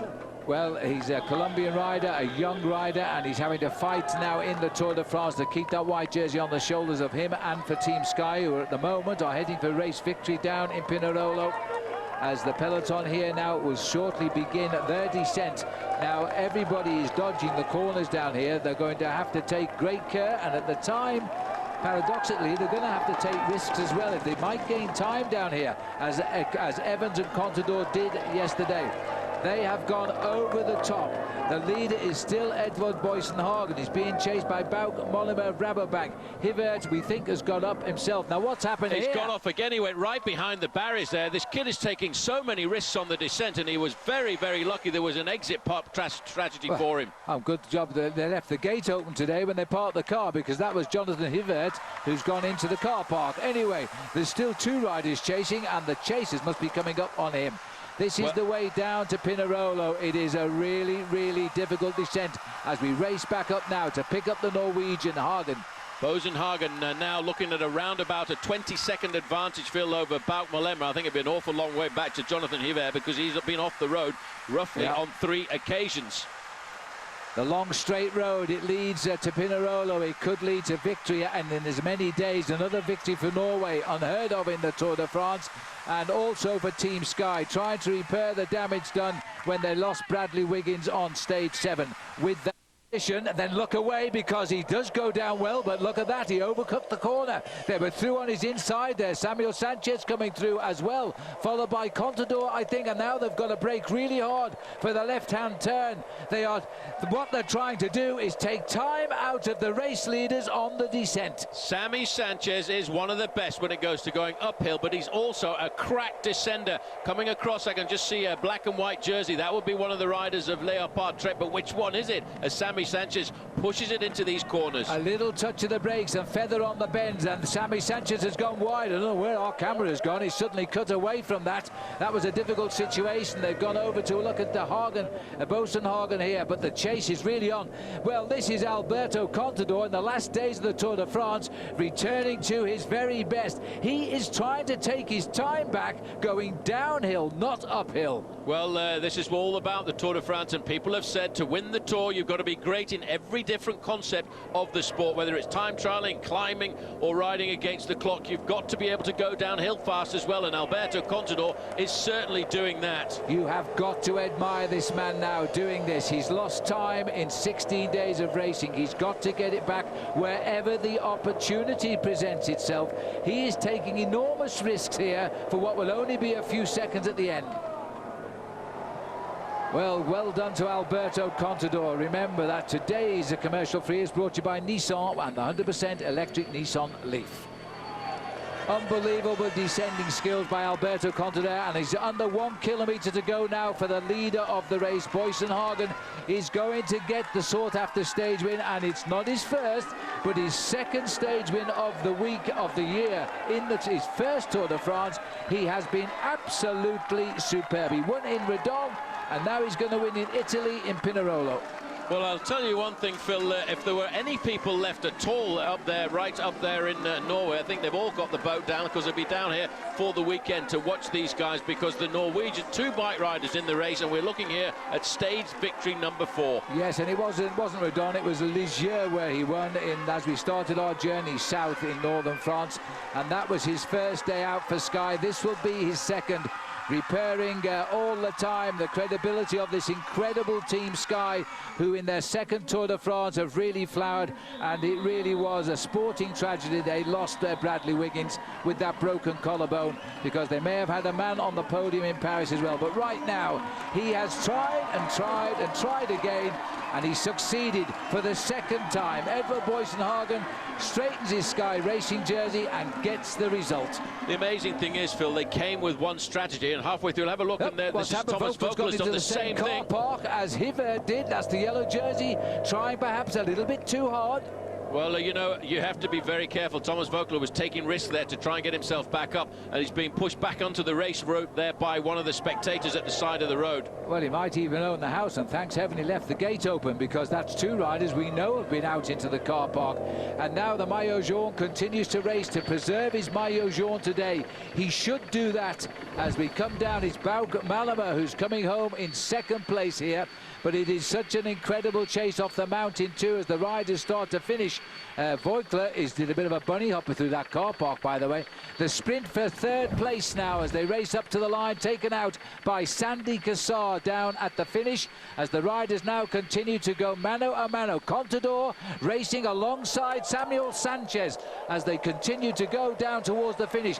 They're gaining time, but this time, Paul, they're not with Cadel Evans. Well, this is two men from Spain, two men who work together. They know each other extremely well, and Alberto Contador has found himself a fine ally in the Olympic champion, Sammy Sanchez. He's very good at going downhill, but now these two men are working together to try and put time between themselves and this man, the overall leader, Thomas Voeckler, who took so many risks on the descent there to try and get himself back to the Contador-Sanchez train. Well, in the car park, he's still trying to recoup time. I think he'll keep enough in hand to lead the Tour de France tomorrow. But Tommy Voeckler is having to repair the damage as we go up the road to Contador and Samuel Sanchez. Tour de France champion and Olympic champion together. Well, that should be the group there of Cadel Evans there, the black and red jerseys of Team BMC Racing. You can see this is Tommy Danielson also trying to keep himself in the race this afternoon with Ivan Basso there, number 91. A little bit further forward, the yellow jersey. In front of the yellow jersey is Cadel Evans, I believe, who started the day a minute 45 seconds behind Thomas Voeckler in the standings. And that's why Voeckler can keep that group inside. He's wisely slowing down for Tommy Danielson's group there to come in. That's looking down there. That was the group of Cadel Evans and Andy Schleck. They've gone under, couldn't read that, 4K to go, I think it was. Voeckler wisely is waiting for the Tommy Danielson group here now, and they'll work together and see if they can close down. They look like Jaime Zubeldia coming up there to Thomas Voeckler, but these two men this afternoon, look at the faces on these two guys. They know it's all about seconds. It could all be just seconds going into the final time trial around Grenoble between Cadel Evans, Alberto Contador and Sammy Sanchez, and these few seconds here could win or lose somebody the Tour de France this afternoon. Sanchez sits 5th overall in the Tour de France. Contador sits 6th. The same two men have gone together to try and help each other gain time. They're under 1 kilometre to go as they swing into town, as they continue to gain time. Deja vu as yesterday, but this time no Cadel Evans gaining time. Contador is pulling back a little bit of his disadvantage on the descents. He's looking. Divert is there too. Roach comes home. What time has gone by? 4:02 is the gap. That won't make too much difference. This, though, the return of as the Schlecks have caught Contador on the run into the finish. These boys are going to come in the same time. Evans is there as well. It's a wipeout on the finish line. They've gained absolutely nothing. Except on Thomas Voeckler, who's the yellow jersey at the start of the day. He probably has lost himself 15 to 20 seconds. That is amazing. That is amazing. They all came together on the running. Thomas Voeckler will lose a little bit of time here, but all of the big favourites suddenly came together in the last couple of 100 metres. He's got to lose a minute 45. He won't lose that. He'll keep his Maillot Jaune and he'll fight to the line to save every single second of it. He's lost 23 seconds and counting. Voeckler keeps Maillot Jaune. We think his loss will be 25 seconds.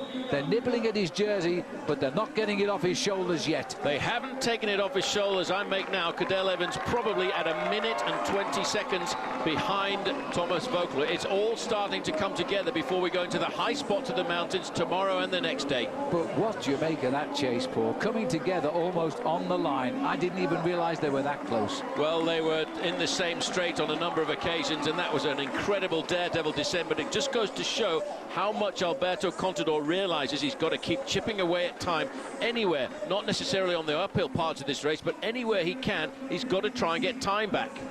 Well, I feel Thomas Voeckler made the mistake of trying to be such a demon descender. He couldn't cook it over the corners there. He lost it at least twice.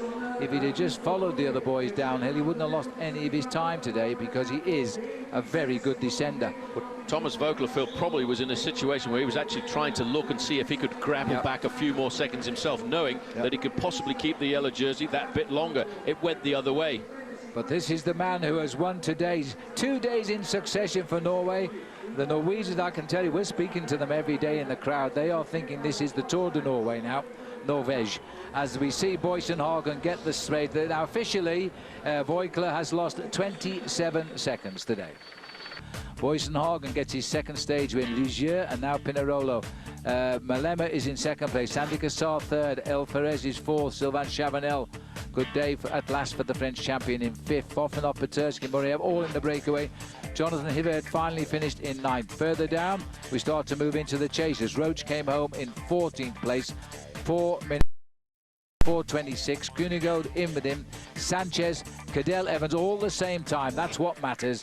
Christophe Perrault is a mountain bike in his first Tour de France. He was there. Contador, 4:26. Andy Schleck, 4:26. All given the same time as they got together in the last couple of 100 meters of the day. Rigoberto Urán lost a few seconds, but he'll keep his white jersey. Voigtler, 4:53. So he has lost those few seconds, about 27 or so. Tom Danielson finishes with Voigtler. He should keep his top 9 position overall. Well, that's the story so far. Time for a couple of deep breaths now. Then we'll be back here in Italy to see all of the prize presentation. It was a dizzy old day down the mountain today. This man's car park will be famous forever. And Contador attacked. It didn't get him very far. We'll see you in just a moment. He's got Eddie Boysen Hagen, so let's go straight to him. Craig. Edvald, describe the attack that launched you to your eventual victory and clearly passed Sylvain Chavanel on the climb.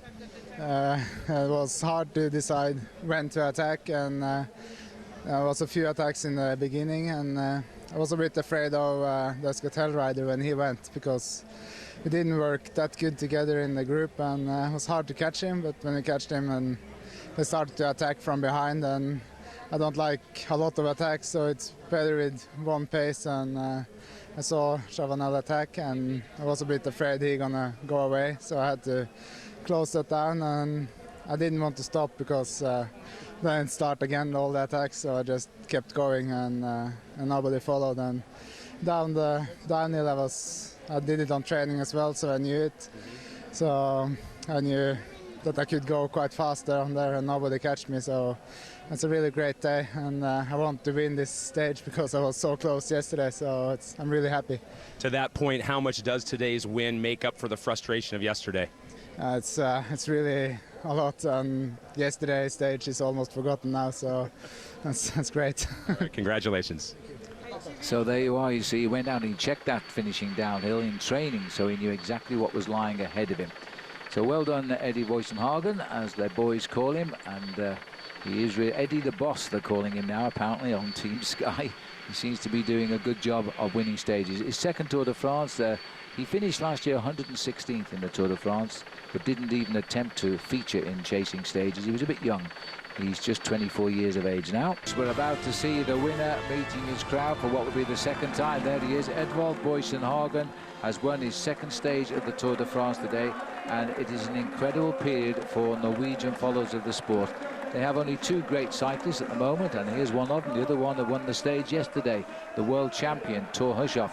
There's a massive following of Norwegian fans right around here as well. So he won in Ligier in the north of France. That goes back to quite a little way back. He won on the 6th stage of the race, and now here he is today winning on the 17th stage of the race in Pinerolo in Italy. That's an awful long way from Ligier. He was so disappointed he got beat yesterday, and it was also his 52nd win of his career, and he's only 24 years of age. Extremely polite and very nice man, and he's pleased all of the crowds today here, that's for sure, as they see him come in and receive his victory. And it's a good result for Sky as well. Now let's have a look now at the Michelob Ultra overall standings. They're slightly different. Thomas Voigtler's lost a little bit more of his lead now. Cadel Evans is only 1:18 behind him today. Frank Schleck 1:22. There's still the same time gaps between Evans and Schleck, both Schlecks in fact. 2:36 to Andy. Samuel Santos 2:59. They stay the same time gaps. Contador stays the same. He's looking for 3:15. Damiano Cunego sits very well in 7th place, 3:34. Basso in 8th place. Tommy Danielson maintains 9th overall, 6 minutes and 4 seconds back. 2 tremendous days of racing to come now, and that really is going to be very, very tough in the Alps. Let's go and see the man who gets his 9th day of leadership in the Tour de France, Thomas Voeckler. He lost a little bit, Paul, but he is still in yellow. Still in yellow. They've still not managed to wrench that yellow jersey off his shoulders, although I would expect, Phil, there was a little bit of a scary moment there when he did a bit of off-roading. Again, once again, proving that he's an incredible bike handler, and to win the Tour de France, to lead the Tour de France, you have to be good at every different discipline.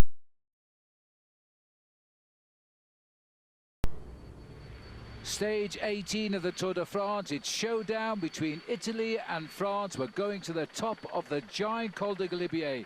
The Tour de France has never finished this high before. It is a reasonably good day. Cool temperatures though, and there's some strong winds blowing in the valleys. It'll hurt them on the climbs, and the weather forecast is cloudy, but we've had a little flurry of snow on the Galibier. We've also had a little flurry of rain.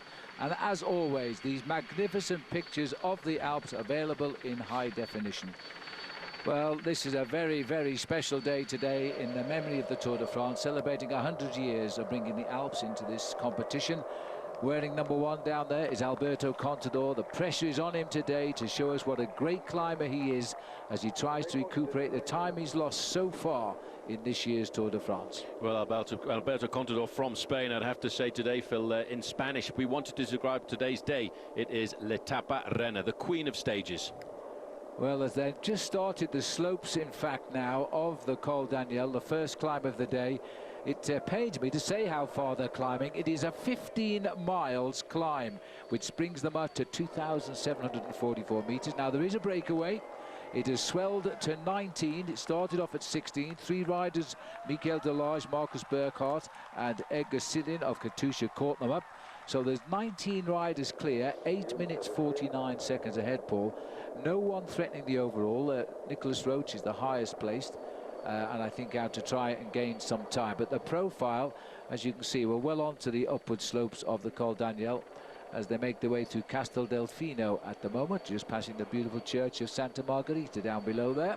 And once they descend this one, we go to the feeding zone, then we climb the infamous Col d'Izoire, down the Col d'Izoire, and then they come up via the Col de Lauteret to the top of the Galibier to finish. Once they cross over the top of that first outside categorized climber, the Col Daniel, at 2,744 meters, they pop across into France.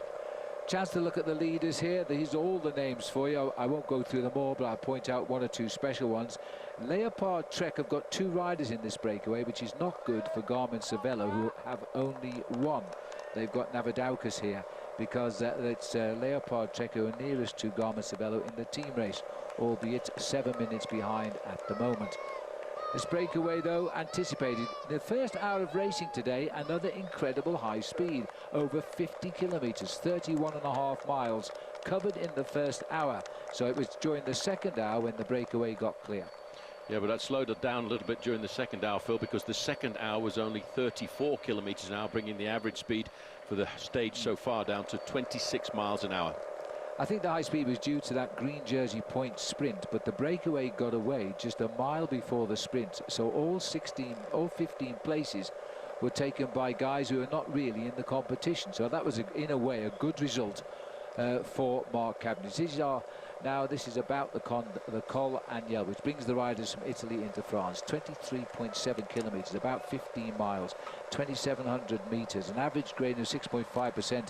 But Paul, there are stretches of this climb over 10%. This is a real hard climb. Yeah, this is an HC climb, as it's called at the Tour de France, which means hors category, which means outside categorization. It's the hardest climb that the Tour de France believes that it can find, and today there are actually 3 of those categorized climbs like that on the race route, and about 60 kilometers or 40 miles of going uphill. Yes, that's absolutely right. Basically, it is a nice day for cycling. It is pretty cold if you're watching the race in the Cols today. It's only around 50 degrees Fahrenheit and getting cooler as they get higher. But of course, the boys are going to be having a little bit of a sweat on today, so they might feel pretty cool on the climbs. They'll certainly need to wrap up on the way down from the Col Daniel and the Col d'Izoire. So this is it now. This is Leonardo Duque on the front. We're settling in for about 3 hours of mountain climbing today. And will it decide the Tour de France? We will know today. climb takes us to 9,003 feet today, Paul, a nearly 15-mile climb. Well, unbelievable. 15 miles of climbing, followed by 9 miles a little bit later on. Then just to finish off the day, if you're not really broken, another 15-mile climb as well. Just skimming the edge of, we're still in Italy, the Lake Lago di Castello, which is used by water skiers in the summer and ordinary skiers in the winter. Yeah, Johnny Hoogerland, the man who was made famous by that very dramatic crash on the road down to Saint Flour when he was in the breakaway. He went down very hard with Juan Antonio Fletcher, taken out by a media vehicle that was overtaking.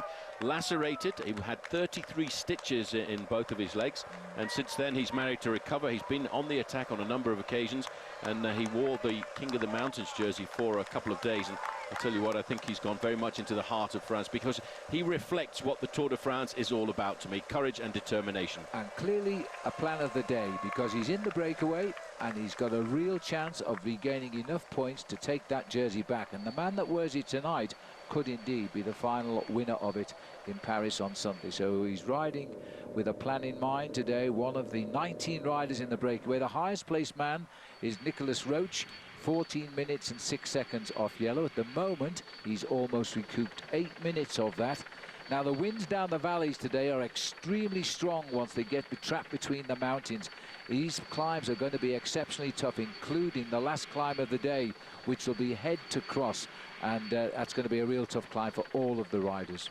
Well, that team AG2R of Nicolas Roche, Phil, they've been trying to get into the break every day for the last couple of days, and the team managers were getting a little bit upset with them. And today, Nicolas Roche went into almost every move, so he will be happy to have actually got into this 19-man group.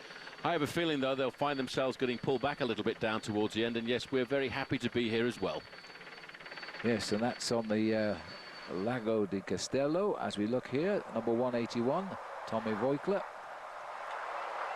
who's now heading, if he were in the lead by the end of this day, he would have completed 10 days in yellow, as he did the last time he wore the leader's yellow jersey. Just slipped to the back of the race here, just for the moment. No pressure on in the peloton. Let's have a look at the leaders on the road. Here they are. They are climbing. Remember, Col Agnol. There's always danger in the Tour de France. Now look what happened about 1 minute ago. Watch the fan on the right. Maxime Monfort coming up the Clive Leopard trek. The spectator too busy waving at us and apologized. Maxime accepted his apology, I guess. Berghardt just shakes his head and thinks it can't be true. Not when we're climbing a climb 15 miles high to more than 9,000 feet. So the peloton in nice sunny weather out there at the moment. They're progressing up the mountain towards out of Italy now and into the back into French territory again.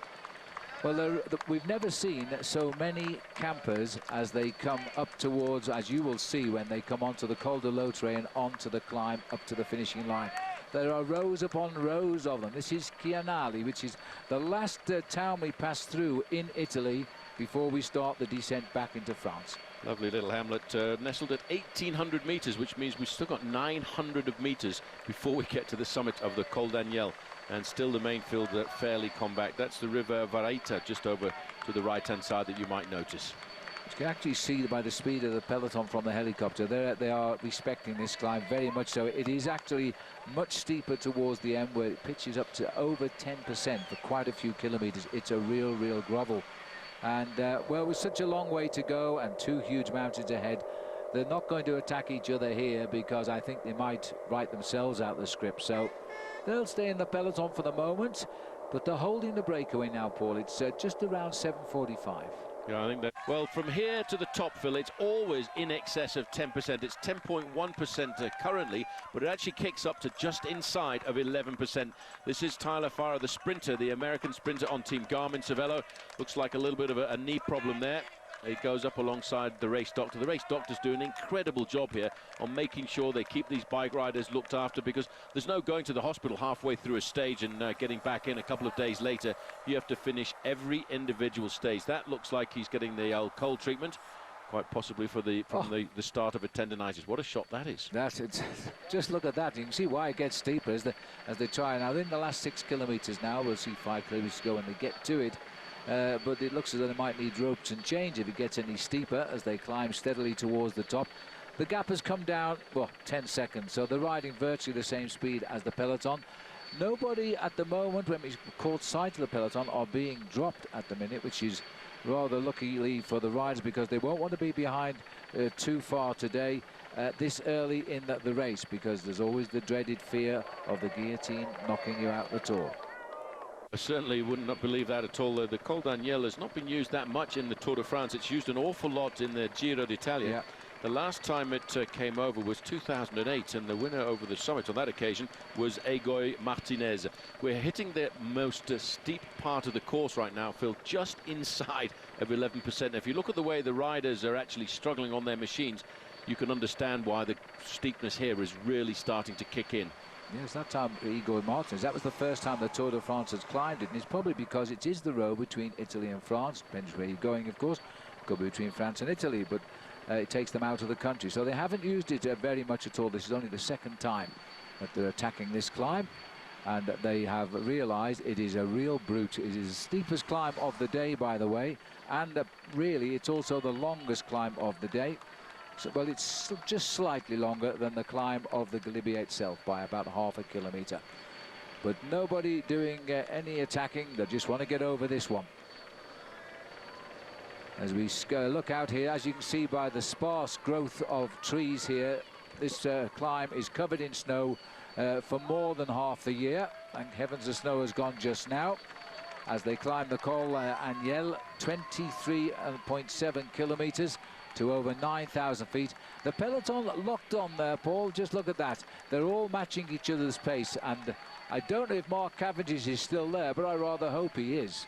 Well, I hope all the sprinters are, Phil, because I mountain passes, because as you remind me on a number of occasions, I certainly was not one of the best guys at going uphill, but I was one of the best guys when it came to surviving the mountain stages, and that's why Mark Cavendish has a guy like Bernie Eisel alongside him to make sure that he gets inside of the time limit on days like this. Well, at the moment our computer says he is in that main pack, which is good news.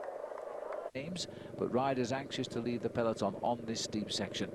Maxime Montfort is the rider in the front of the race just at the moment.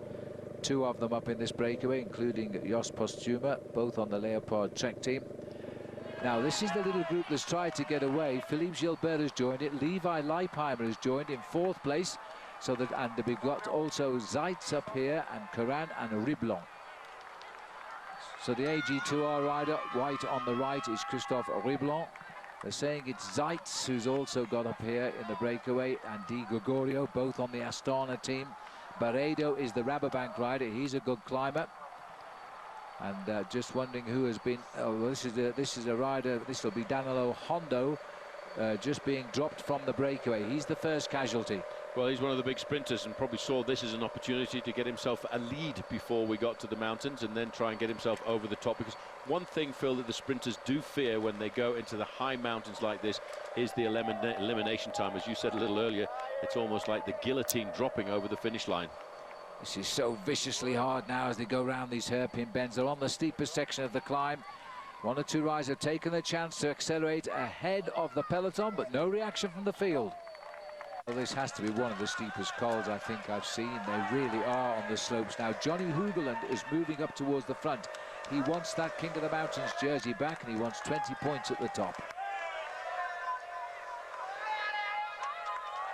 Well, this looks to me as though it might have spoiled it for Johnny Hoogeland, because this is Iglinski who's gone here and put in, and he's gone over the top in first place. So he's stolen the 20 points. It looks as though we might have Postuma going over in second place. I think Hoogeland could have been in third. Our camera's not in a very good position to show us right now. And it may well have been Hoogeland who went over in second place. We'll confirm all of that. The riders are now starting their journey back down the mountain, back into France, and back up the Col d'Izoire, because that's the next big obstacle of the day. We'll take a break, rejoin us in a short while. Just topped the Col d'Agnelle. As we saw, it was Maxime Iglinski of Astana who went over the top first, ahead of Johnny Hoogeland, who has now climbed up with his points into fourth place in the King of the Mountains. We're on the way down with the leaders. Now they'll take caution, I think, as they go down here. We're looking at Joost Postuma, the Dutchman, on the Leopard Trek team briefly, as they brake very hard for these steep hairpinning bends. Note the as they would fall down that meadow on the left. So they've just got to take their time down here. Iglinski went over the top alone. He's pushed on. Our cameras aren't with him at the moment. Hugeland, there he is now. Hugeland, Devenant, Maxime Montfort, Perez, Silin. That was the order over the summit of the col.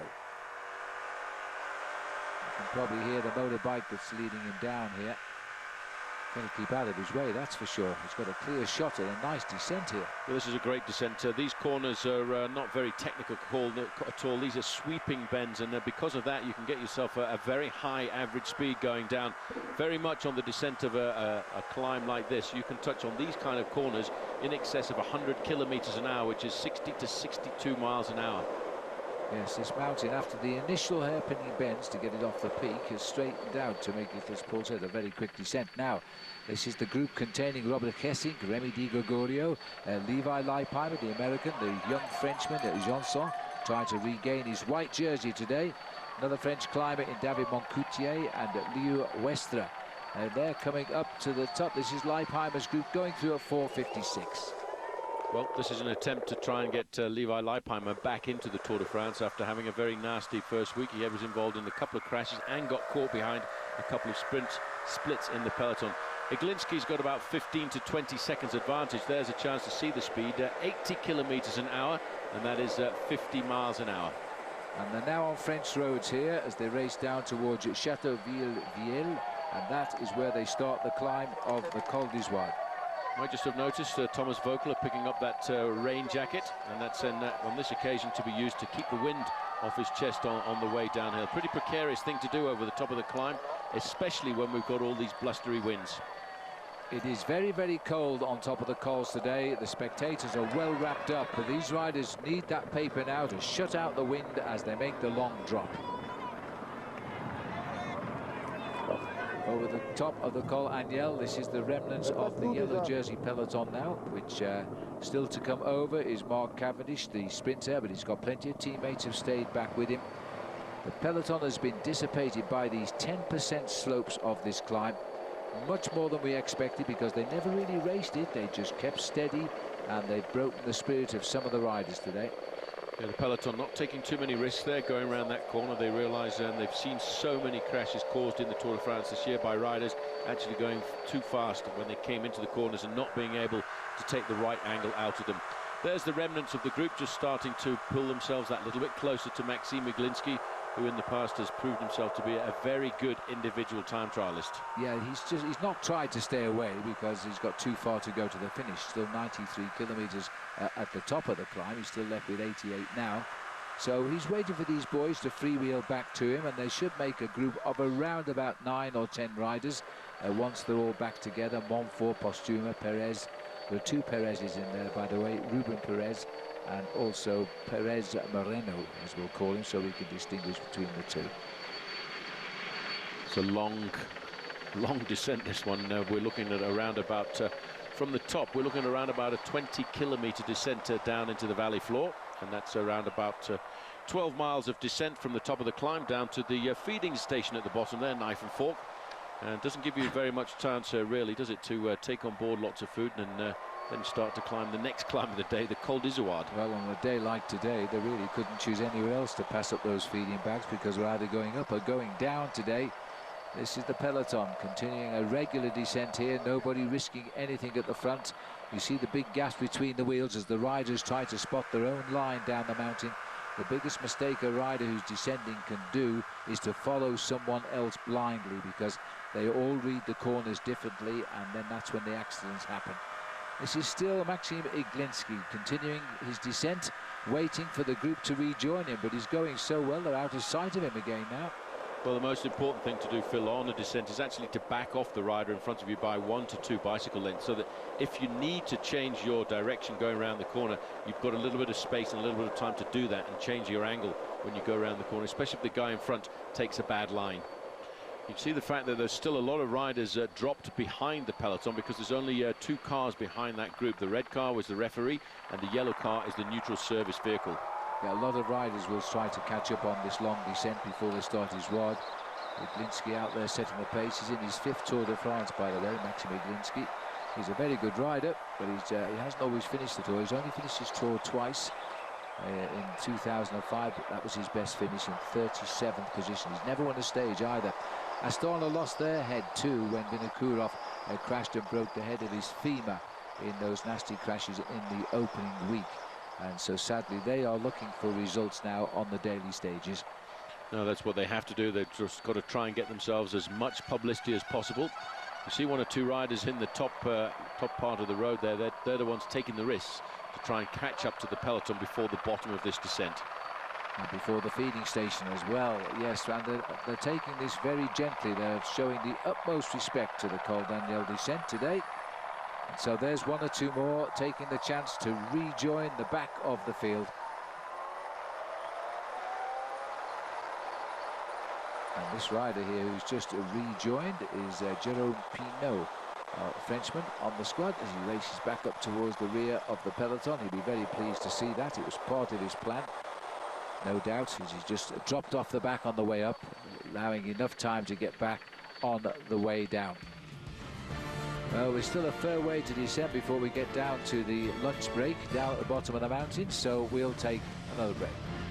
2008, Rigoberto Urán finished third in the Tour of Lombardy, and this year he was fifth in Liège-Bastogne-Liège. That gives you an indication of how good a bike rider he is going to be in the future at just 24 years of age. He's been a national time trial champion in Colombia and a national road racing champion, but he also has a great background on the track because he was the points champion too.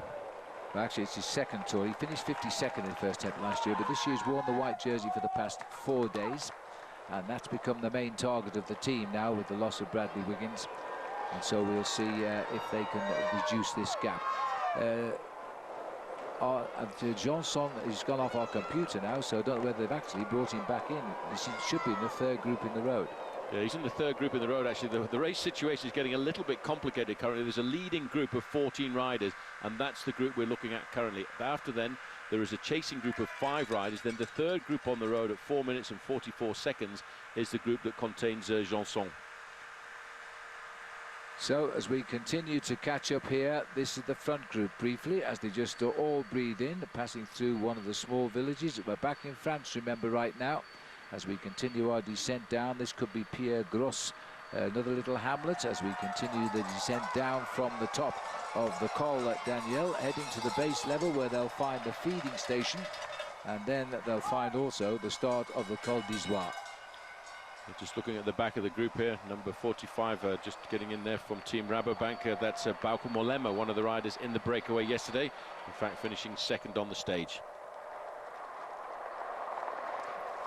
So Juan Antonio Fletcher doing his bit here to try and pull back the white jersey of Rigoberto Urán. Anthony Charteau would like the television motorbike a little bit further ahead at this point of this race. As we switch back to the leaders here now, there are now 14 of them.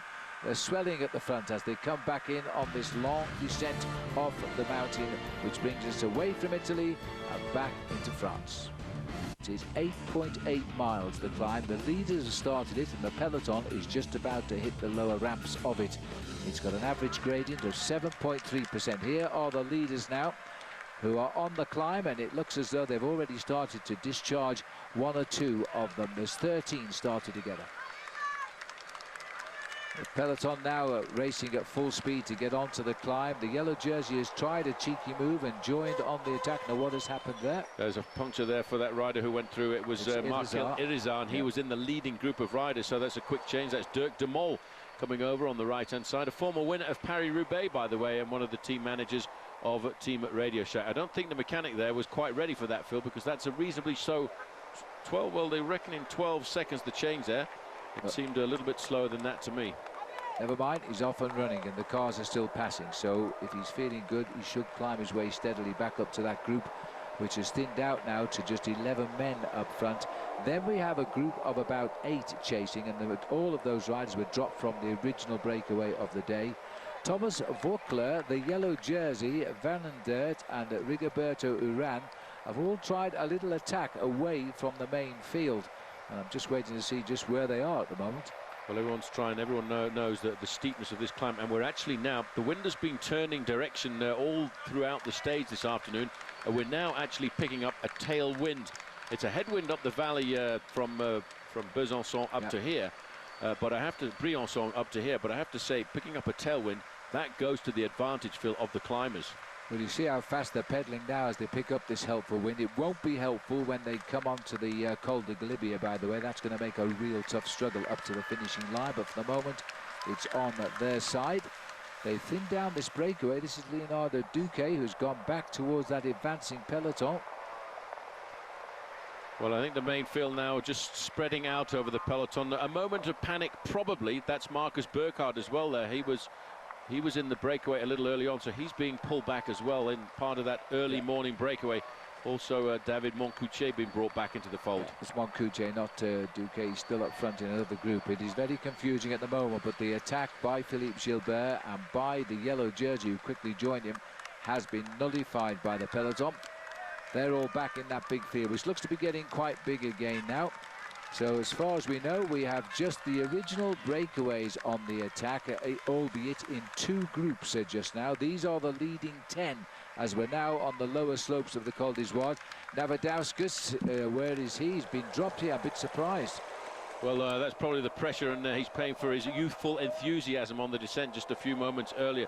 Also slipping back there is one of Cadel Evans' teammates, Brent Buchwalter. Yeah. Not a problem, because he will get picked up by the main field and be able to work for Cadel Evans for a few kilometers on the slopes of this climb. And that was Irizar trying to rejoin the front runners from his flat tire. So this is Shangali, who's also going off the back. A little bit of a smile, thinking this is one hill too far for me today, mate.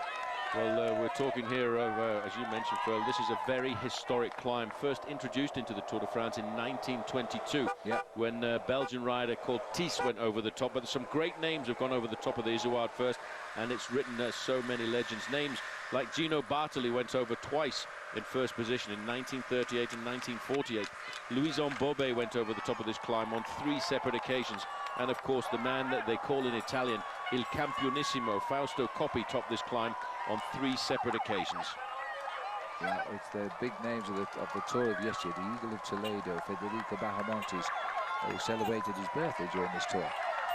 But, I don't think Frank wants to see the cameras at the moment.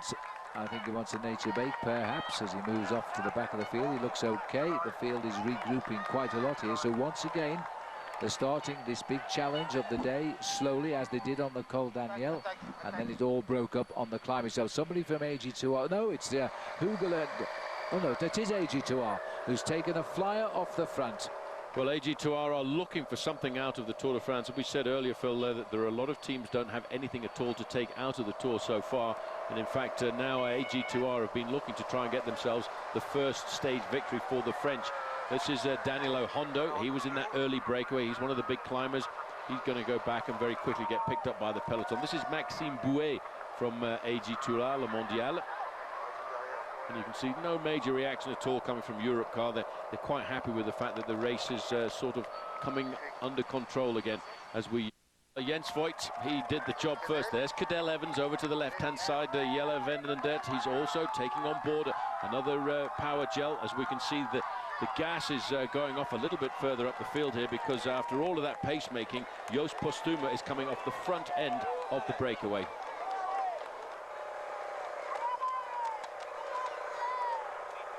We're looking at the leaders now, as Iglinski is going for the top again. He won the Col Daniel. He's just made an attack for the top again.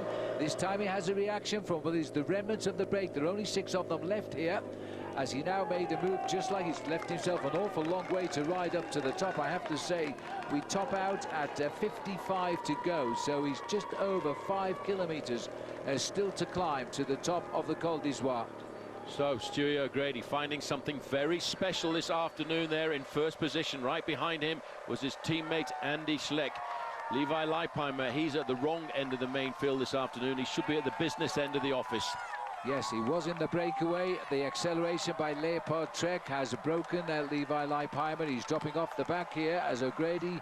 Actually, he is riding his 15th Tour de France as he looks across here now. Andy Schleck has lifted the ante, so he's used his last man, Stuart O'Grady. There's a reaction only from Keramai, I think it is, who has started for Europcar. Now, can Tommy Voigtler answer this one? They're going to have to do something. He's gone very early. Tommy Voeckler, what about Alberto Contador and what about Cadel Evans? They've got to respond to this. This is the steepest part of the climb. We're about to go into an area, Phil, called La Casse Desert, the desert of stones, and this is the worst part of the climb. It's 10, 11%, and there's no reaction at all from anyone. If Andy Schleck wants to do this, he may well be putting a lot of pressure on the rest of the main field. It gives brother Frank a nice, easy ride. Well, this has had to have shocked the race leaders because he's gone so far from the finish of today's stage of the Tour de France. They will be unwise not to react to this, and they are hesitating. The teammate of Voeckler has come back here to Voeckler's side. Cadel Evans was right there on the front when the move was made. He's the centre rider of the three. And Contador is in the dead centre of this group, and he's not reacting either. Let me tell you something, Phil. Yesterday, the guest in the team car of Leopard Trek was a certain Francesco Moser, and he actually talked to the Schleck brothers last night at their hotel, and he said to Andy Schleck, you want to win the Tour, my friend, you've got to attack a long way out from the finish. You must attack on the Col d'Izoard. He's obviously listened to that advice. Well, he's made the move. Now, is there anybody here who can chase? There's one or two teammates left of Saxo Bank, and Contador himself has decided it's got to be done now or never, and they're all scrabbling for Contador's wheels, including Cadel Evans. He's only come up to his teammate. He wants a springboard. Contador is not going to go just yet. He's a clever bike rider. Don't forget, Phil, he's won the Tour de France on 3 occasions, the Giro d'Italia twice, and the Vuelta a España. He will use his teammates to the absolute maximum. Then once he's got no teammates left with him, then he will take responsibility himself. But this is a brave move. It's an iconic move, the sort of thing that legends are written about in the Tour de France. Well, Andy Schleck has played a major card here, and he hasn't seen any reaction from the others. And we've got to remember that there are 2 Schlecks in this race. If they haul Andy back, will Frank launch an attack? So now this is going to put a lot of pressure on everyone in the main field. Frank Schleck in the black jersey there, his jersey completely open to the elements, is just watching the maneuvers here. He's just sitting there comfortably, allowing everybody else to try and chase back his brother. Cadel Evans in 4th position. There has to be an element of concern in both the minds of Contador and of Cadel Evans right now. Schleck is riding 5th place in line as we look at Rigoberto Urán, the white jersey for Team Sky. The youngster here from Colombia seems to be under pressure now as they've lifted the tempo on this, the mid-climb of the 3 major climbs. Yes, this is a very difficult part. We're out of the tree line now, Phil, and we can see your riders really starting to suffer in that peloton. The yellow Venendert in the polka dot jersey, he's quite happy. Frank Schleck. Yeah, this is Sanchez who's got himself at the front now. Is it not Sanchez? No, it's the other rider on Euskadi. He might be told to, Sanchez is a bit further down at the moment, just on the right of our picture there. So this would be, I would suspect it's got to be, Izagirre, because the other riders are up the road, 1-2. So he's setting the pace just now. And so we've got 3 Spanish riders here on the front. Then Europcar, Frank Schleck riding in the wings, just watching and waiting. Andy Schleck is just cutting his own trail up the Col d'Izoard here, picking off the remnants of that breakaway one by one. This could well be the Rabobank's rider coming back now, Martin Gelinghi. Well, this is a very brave move by Andy Schleck there, Phil, but the big thing that I think may well go against him is he's got a very long ride along the valley floor from Briançon, because Briançon to the start of the Col de Lauteret is quite a long way, and there's a very hard headwind. But to try and win the Tour de France today, I think that's exactly what he had to do. He had to go out and put serious pressure on the peloton.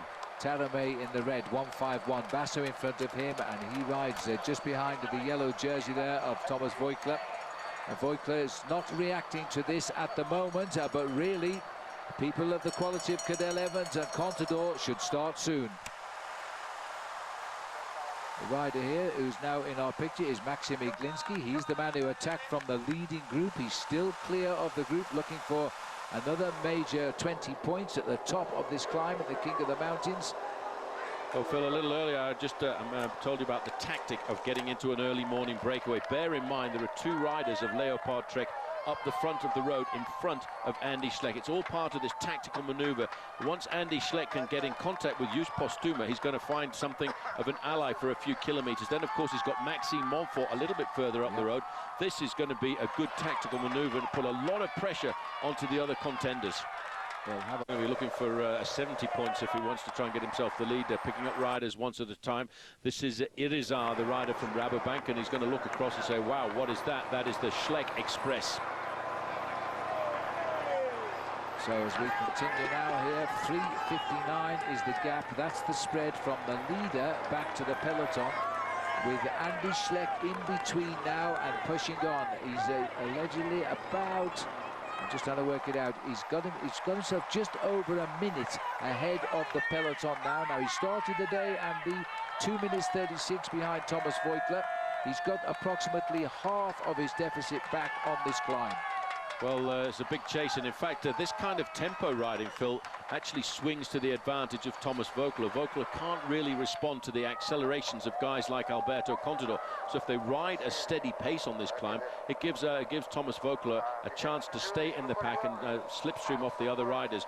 He's currently sitting in the 4th position there, locked onto the wheel of Cadel Evans. 21 there, the Olympic champion Samuel Sanchez had a great ride through the Pyrenees and now trying to get a great ride through the Alps here.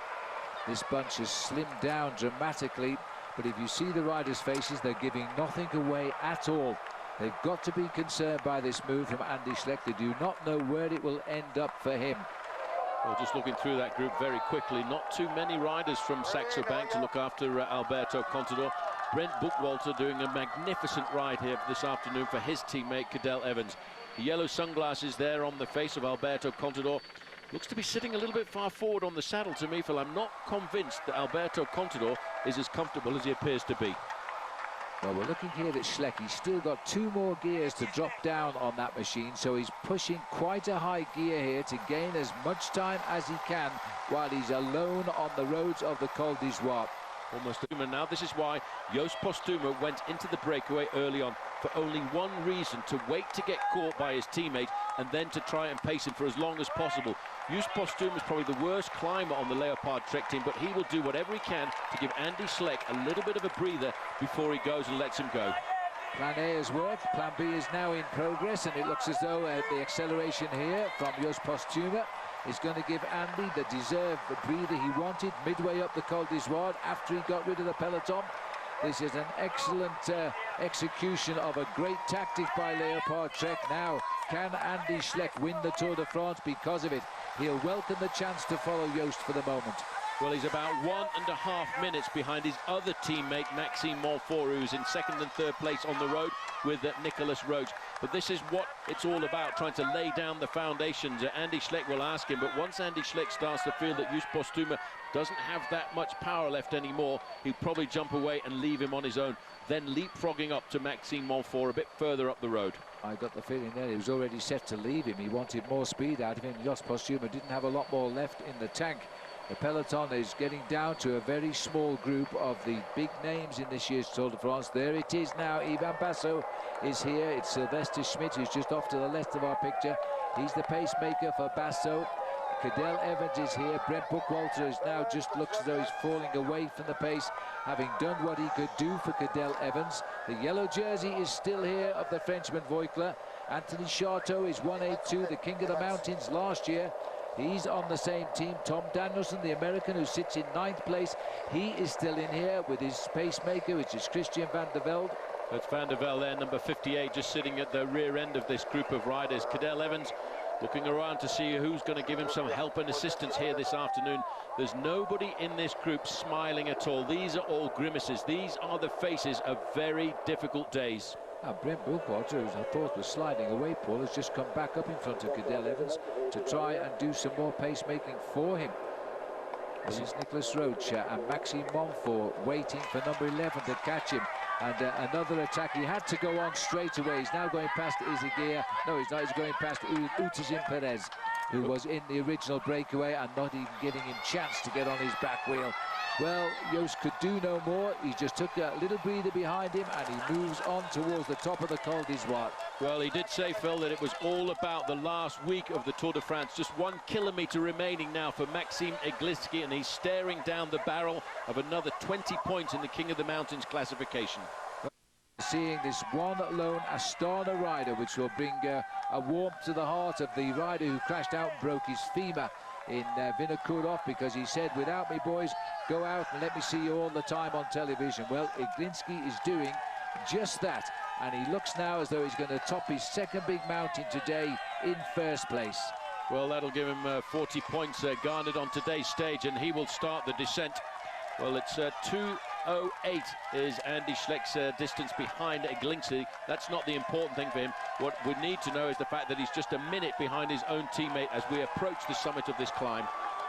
And will he catch him before the top of the climb here, as Iglinski is going to be the first man over the top? There is the top of the Col d'Izoard. It's a fairly long descent now as we go down into the valley, into Briançon, where we passed through yesterday on our journey into Italy. And this time we go a different direction. We set fur towards the giant climb of the day, the Col de Galibier. Well, this is Montfort we're looking at here. I think he's allowing Nicolas Roche to clip off the front there, and he's now going to wait for his own teammate. He's got to try and recuperate a fraction, because he's going to be called on to do some real serious hard work on the descent down into the city of Briançon. Yes, he knows this man is coming. That's the benefit of race radios for you. Agree or disagree? As we now see Maxime Montfort awaiting his team leader. It was all talked over this morning, I would suspect, in the team bus. The plan was laid out. It's been executed by putting 2 Leopard Trek riders in the breakaway, using his team to break up the field on the Izoard, going clear on his own, catch his teammates and use them as long as he can. Rigoberto Urani of Team Sky being helped by 2 teammates here to try and keep him in that white jersey. He's a young rider and he's under pressure on the mountains today. No, on the descent, he will be looking around every one of those corners to see whether or not he can spot his own teammate, who I'm sure is waiting for him. Well, Schleck has gone over there, 1:49 behind the lone leader, and not too far behind. He's actually gone over in 5th place in the climb, 6th place it would be. So he even gets 2 points in the King of the Mountains. He's not interested in that. Now is going to come a very, very rapid descent for Andy Schleck. This is his move to try and take the win in the Tour de France. This is what I expected. This is why those 2 riders from Leopard Trek went to that early breakaway this morning, to make sure that once they'd gone over the climbs, they were going to be allies for Andy Schleck. This was a predetermined plan. For the moment, it's working out to perfection. But I have to tell you one thing, Phil. It's a very risky plan by this man, Andy. Oh, and he's taking risks anyway. It's close. A risky plan to attack so far from the finish.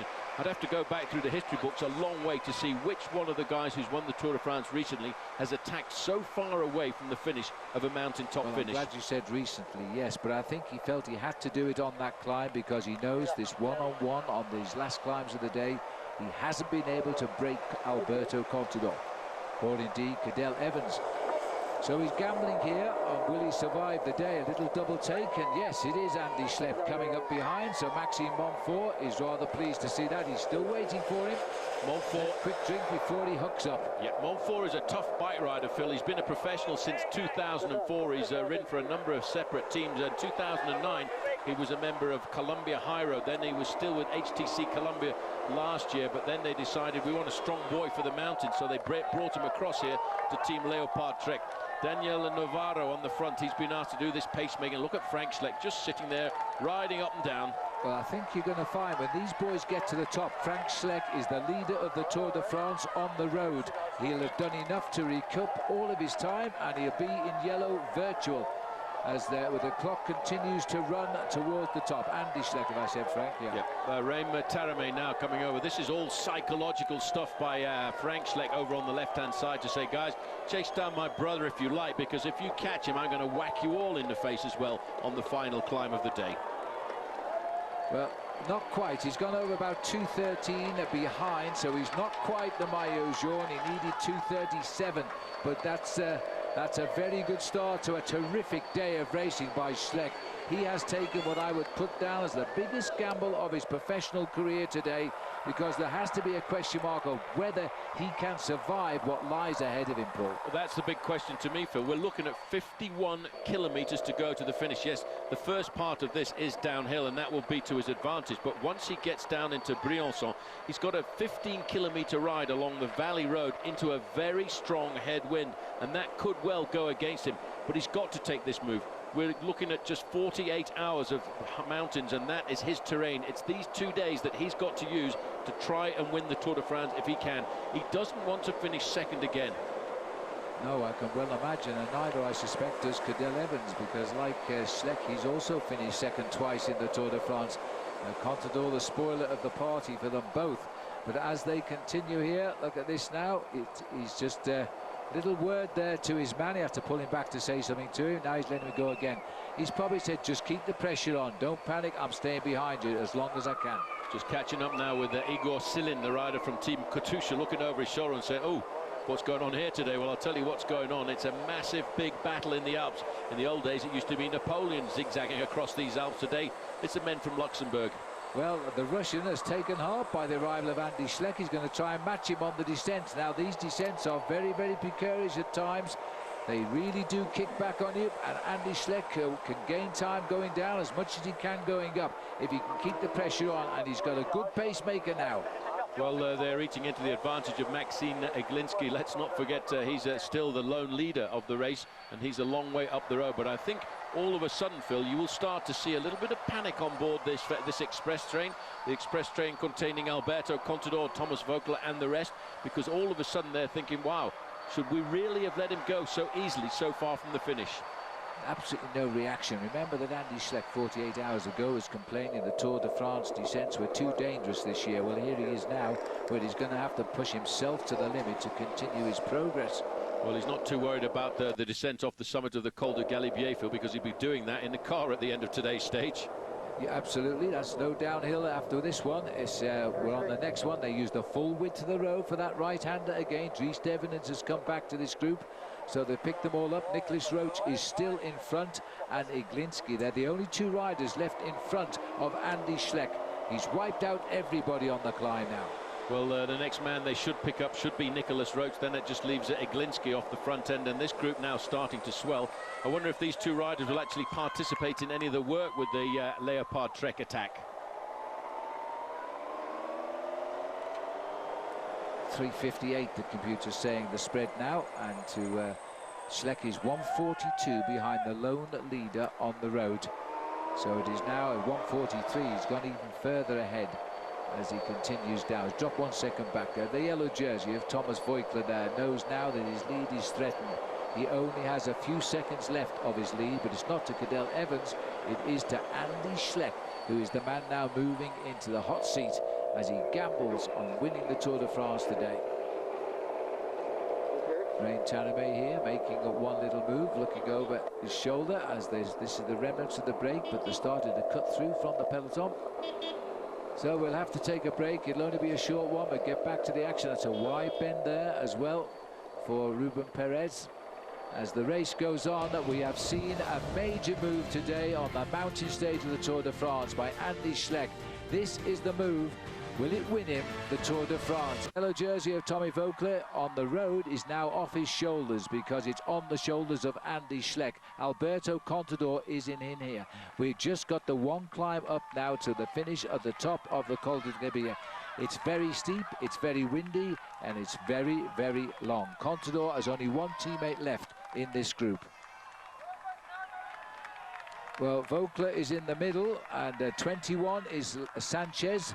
And I noticed, Paul, he is moving forward with Contador. They had a 90-second conversation before they came into Briançon. Then we saw the bike change of Contador, and now they're riding together towards the front. Yeah, they've both got teammates in this group, and they could form an alliance on the road this afternoon. Both of them looking to win the Tour de France. And let's not forget, we may well be talking about Alberto Contador, but the winner of the Tour de France could easily be Sammy Sanchez, because he's a great climber. Absolutely right. The face almost licking his lips here, Andy Schleck, in this breakaway. He's only 43 seconds behind.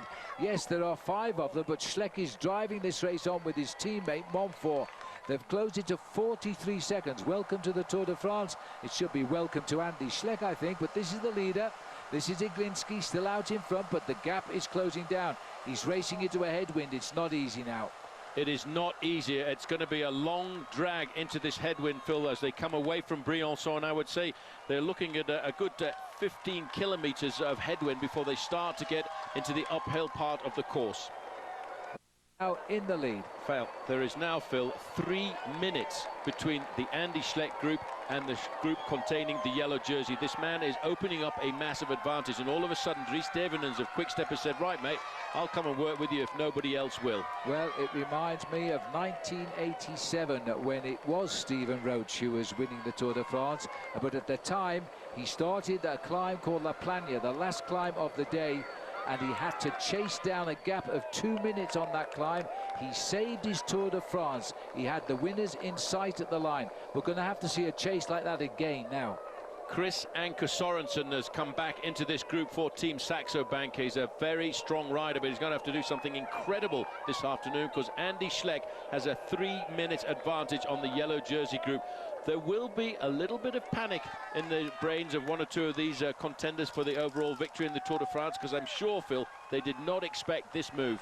Not this early. That was what surprised them. It was too early. It was a gamble. They weren't prepared to take that gamble. Andy Schleck was. And that's going to be Chris Anker Sorensen now is going to have to go to his limit for as long as he can to limit the escape of Andy Schleck and give his team leader the chance to bridge once the steep slopes climb up to the finish. Well, they're not far off. Sorry, Phil, they're not far off the back wheel of Iglinski now. Half a minute. They go through the small town of Chantemerle.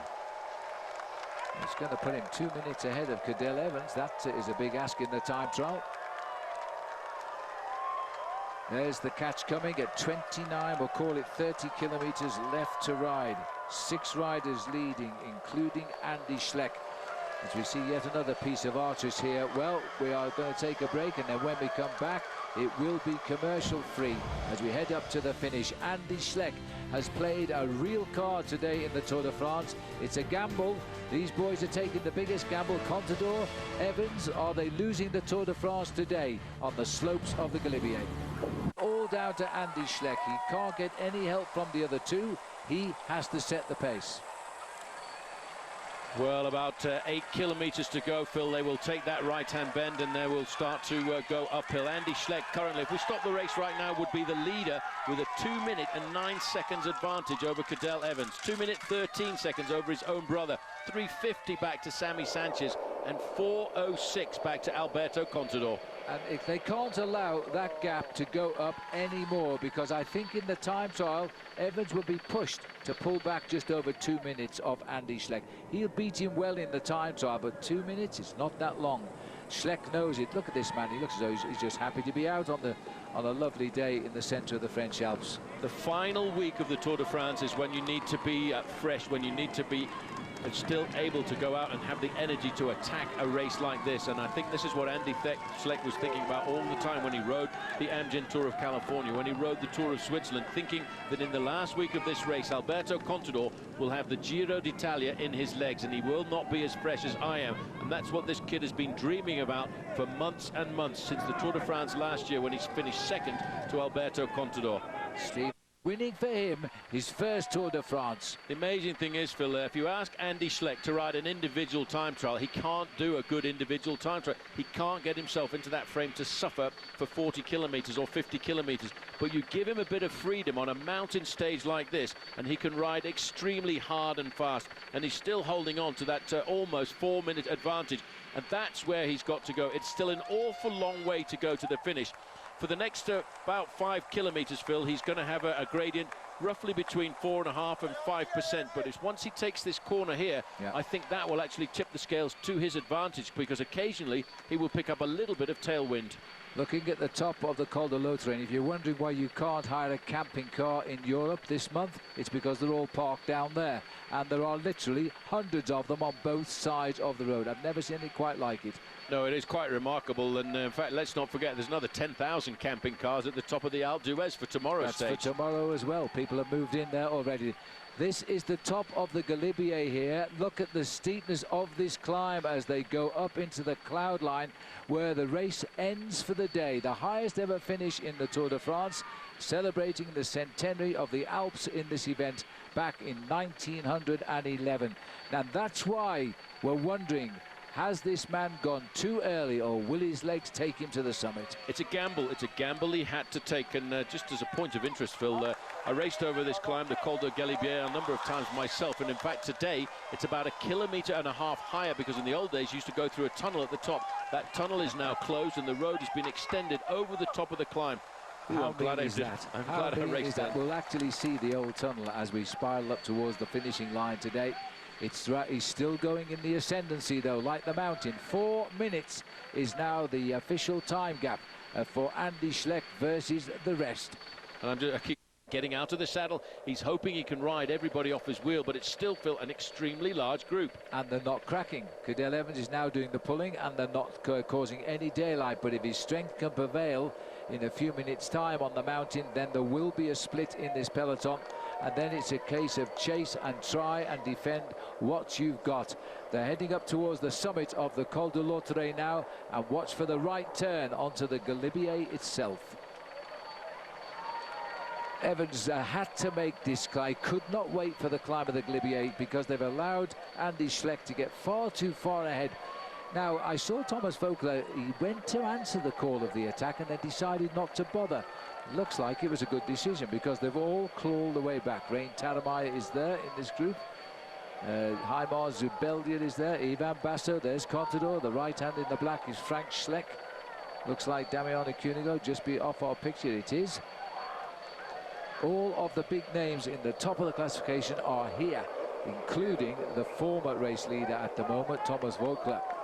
It's going to be a lot to be done if he can close down now the gap which has been opened up by the man up front, Andy Schleck. Well, just a quick reminder, we're enjoying this commercial-free segment, which is brought to you by Nissan and the 100% electric Nissan Leaf. Andy Schleck, he gambled, he knew he had to attack a long way from home to get the time to win the Tour. He's done it, and he may well have cracked it. Well, what an incredible chase that he's put in. He went away and bridged across to his teammate Maxime Montfort. On the way through there, he picked up Yus Postuma, who really did an incredible job. Not a great climber, Yus Postuma, but he managed to pace Andy Schleck for a couple of kilometers before he turned off the gas and slipped back just to survive on a day like this. But these kind of moves, Phil, so far from the finish, you don't see it in modern cycling anymore. No, you don't. And I have to say that Cadel Evans now is keeping up the rhythm here, and it's only a second at a time, but it's the right way. 5 kilometers for Andy Schleck. Schleck has just come through, 5 kilometers to go. Cadel Evans is the only man chasing. Everybody else is following the Australian. The gap is down to 3 minutes 14, and second by second, it's a painful way to earn your money, but Cadel Evans is clawing himself back into the Tour. Well, this is bravery in the Tour de France at its highest. This is Tommy Danielson, number 52, Garmin Cervelo, trying to stay in contact, trying to stay inside of the top 10 in the overall standings at the Tour de France, in what has been a dream Tour de France, Phil, for the American Garmin Cervelo squad. Look at the face of Cadel Evans here now. He doesn't even look at anybody. He just wants, they're the flags of the city of Luxembourg, or the region of Luxembourg, rather than the Grand Duchy itself. And they are going to be waving violently, or they already have been, because this is the peloton who comes through. These people have literally walked up the side of the Col de Galibier. They couldn't even walk up the road today, and they'd come up the side of it, as we saw them set off about 9 o'clock this morning. Andy Schleck is heading up for 4 kilometers now. He's through the 5. It's clearly hurting him. His rhythm a bit disrupted, but he still knows he's leading the Tour de France, and that's got to be the inspiration. That is what he's looking for. He's got to peg his style here and his cadence to that of Cadel Evans, who he will know is chasing like a madman behind to try and keep himself in with a chance of winning the Tour de France this year. The two riders who are chasing are both riders who in the past have finished in second place overall. They don't want another second place on their credit. They want to win. Both Cadel for Australia and Andy Schleck for Luxembourg. Ray Tams will be in third at 1:48. Frank Schleck will be fourth, and Contador 3:45. And there is confirmation of Alberto Contador. The champion of the Tour de France the past 2 years is yo-yoing on his favourite playground. And I think that's the end of the Tour de France for him as a winner this year. Well, that's what Andy Schleck felt, you know, Phil. He said that the Tour de France would be decided in the last week of the race. It was all about the freshness. Alberto Contador's got the Giro d'Italia in his legs. Don't discount the man. He's got a huge heart and he's got a huge bag of courage, and he's pulled himself back into this group. But yes, he's having a hard time. Pride has done that. Pride has forced him to come back onto the back of that group. He knows now they're coming up to the last 2 kilometers of the day. It's been a real tough fight for the champion of the past 2 years and a 3-time Tour winner. He come back, but he's gone again. Well, he tried with everything. That was the pride of Spain on his shoulders there, trying to push him back into that group. I'm amazed also by the ride of Damiano Cunego, the prince, the little prince they call him, from Italy. He's riding comfortably in that group, and he's going to have his best ever Tour de France finish this year. Well, if he gets 19 seconds on Contador, he climbs over him in the overall classification. That'll put Cunego into 6th place in the Tour de France. I think you might find he'll be up into 5th place tonight because Sanchez has already gone from the group. Evans continues to fight to try and round it out to 3 minutes before Andy gets up to the finishing line. And look how he's reduced this with his incessant pacemaking. There's only 5 riders following Cadel Evans now. He's churning a massive gear, the rider in the black and red jersey there, Cadel Evans, because all he's thinking about is trying to reduce the deficit onto Andy Schleck. Alberto Contador, well, he's just got to survive now and try and limit his losses, because he could be plummeting down the overall standings and maybe looking at himself dropping outside the top 7 or 8. They will decide to retire from the Tour, but I don't think champions do that sort of thing, and Alberto Contador will try again tomorrow, possibly to win at Alpe d'Huez. Well, Cadel Evans has finally managed to bring it inside of the 3-minute mark, and still no one helping him, and still in contact there is little Thomas Voeckler. Well, if it comes down to 2:36, and it's unlikely now, but you know, Thomas Voeckler may be out of yellow tonight, but we'll be talking by only a few seconds as all the cheers on top of the Col de Galibier now go to this remarkable ride today. One of the great rides in modern times by Andy Schleck in the Tour de France. He took the race halfway up the Isouard, knowing he had to go early, and he took the risk of blowing his whole Tour de France out the window, and it isn't going to be the case. He should get the yellow jersey tonight. The chase is at 2 kilometers to go. Separated. 2:36, and Voeckler keeps yellow, and it is tumbling down. Andy Schleck is now absolutely on his limit here. Where, oh where is the finishing line as the clock continues to descend? It is 2:40 and falling. The empty road of the Col de Galibier, one man against the field and the clock. The clock at 1 kilometer to go, Phil, has just said 2:35, so Thomas Voeckler has climbed himself back into the overall leader. I don't believe this is an incredible Tour. Take your hat off to this man today. He has been the most magnificent attacking cyclist in modern times in the Tour de France, but he's a matter of a kilometer too far. The legs are folding beneath his body here as he comes up to the line. He will win the stage, and that he thoroughly deserves, and he might win the Tour de France by Sunday.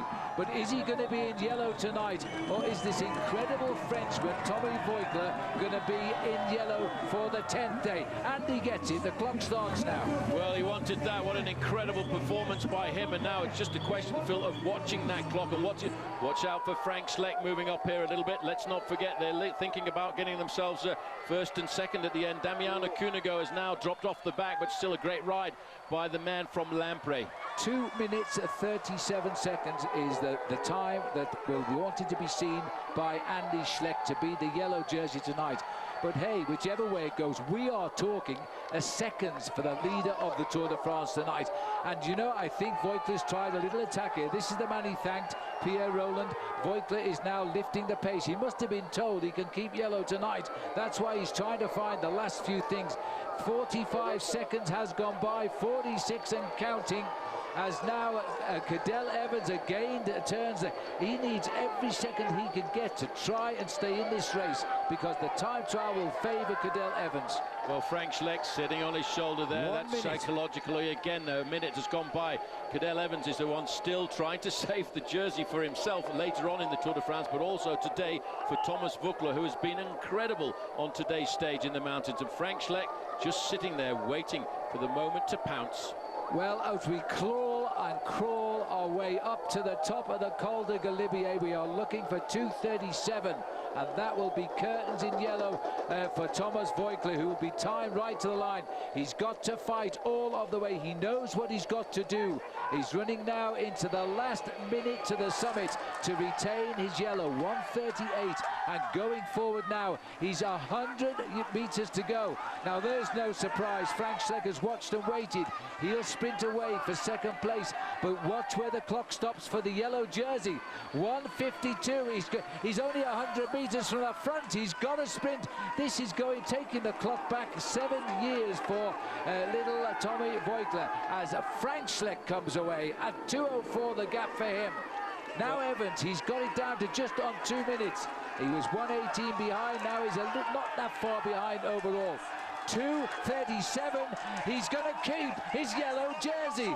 Take those pictures back to 2004. It is incredible, Paul. I just don't believe it. What a fighter. Unbelievable. I don't think very many people would have given him a chance of keeping the overall lead this afternoon, but there's not very much in it, Phil. What kind of a day is it setting itself up for tomorrow? Well, absolutely. There have been heroes galore today in the Tour de France. The biggest of them all, I suppose, yes, is Andy Schleck. But this man, 10 days in yellow now and refuses to lie down, and Cadel Evans had to fight to stay in the Tour de France today, and he's achieved that as well.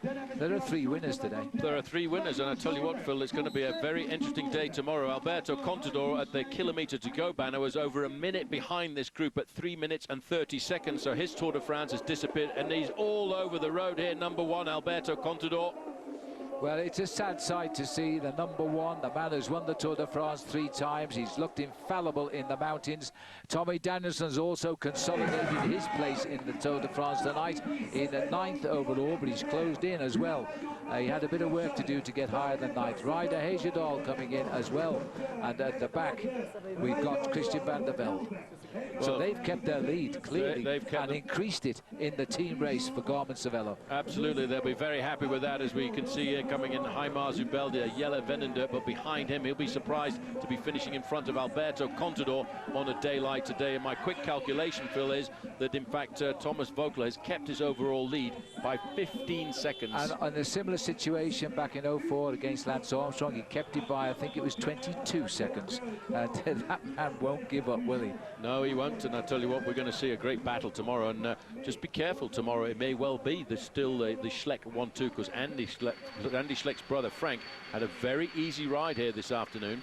Andy's won on Alpe d'Huez before. Schleck wins 2:07 in the end over Bro Frank, 2:15 over Cadel Evans, 18 over Ivan Basso, 2:21 over Thomas Voigtler. Pierre Rolland, Voigtler's teammate, was 6th. Cunego 7th. Rein Talamay of the French team was 8th. Tommy D had a terrific ride today, and the Garmin Cervelo boys, Christian van der Velde there as well, have probably increased their lead tonight in the Tour de France team race. So they'll be as pleased as everybody else in the Tour at the top of the Galibier. It was a plan, Paul. It worked 100%. I wonder how much it was his own plan or whether it was the visit of Francesco Moser, former winner of the Paris-Roubaix and Giro d'Italia, to actually go out so far from the finish, but it was gigantesque. Well, this is going to be a big moment now for Andy Schleck as he comes out and he just salutes the crowd. It's his 3rd win. It's his first ever stage win in the Tour de France behind Morzine and the Col de Tourmalet. He only wins in mountain stages, Paul, but today he's come within 15 seconds of leading the Tour de France. And again, we've got a mountaintop finish tomorrow. The Tour de France wanted a special last week of the race to celebrate the 100 years incursion of the Alps into the Tour, and that, I think, has been why this man has waited. He's played a waiting game, as many other riders have done. It's all about the freshness. But after a breakaway like that, Phil, I wonder if he can come out tomorrow and do it again. Well, that's the big question now. It's such a hard stage tomorrow. Andy Schleck knows now. He faded a little bit. I think most of them did on that last couple of kilometres of the Galibier. He lost when he was in the virtual yellow jersey position by quite a long way. Then he lost it. He desperately tried to punch the air there. He was so weak, though. This is the scene as he was taken away from the finish of his bike. This is Dad over on the left-hand side. Johnny Schleck himself, a great pro in late 1960s and 70s, and a teammate of Eddie Merckx. Thomas Voigtler for a 10th day keeps his lead. It's down to 15 seconds over Andy Schleck, a minute 8 over Frank Schleck, 1:12 over Cadel Evans, who drops out the top 3 for the first time since this Tour de France began. Cunego there in 5th place. Yeah, Ivan Basso riding well in the Tour this year. Alberto Contador dropping down into 7th place. Sammy Sanchez also into 8th place. Tommy Danielson conserving his 9th place, and he's inside of the top 10. On the podium, 10 days in yellow. What, half a kilometre from the finish, he'd lost the lead and he fought it back. Well, he really did dig deep there this afternoon, Phil, to keep that, and he looks relieved, I have to say now. And people are saying, well, why do you keep writing off Thomas Voigtler? Well, we're not writing him off at all as a possible podium finish or a winner of this race. He's writing himself off every day, saying, I've got no chance, I've got zero chance. But you know what? This is a different Thomas Voigtler this year, Phil, a completely new bike rider.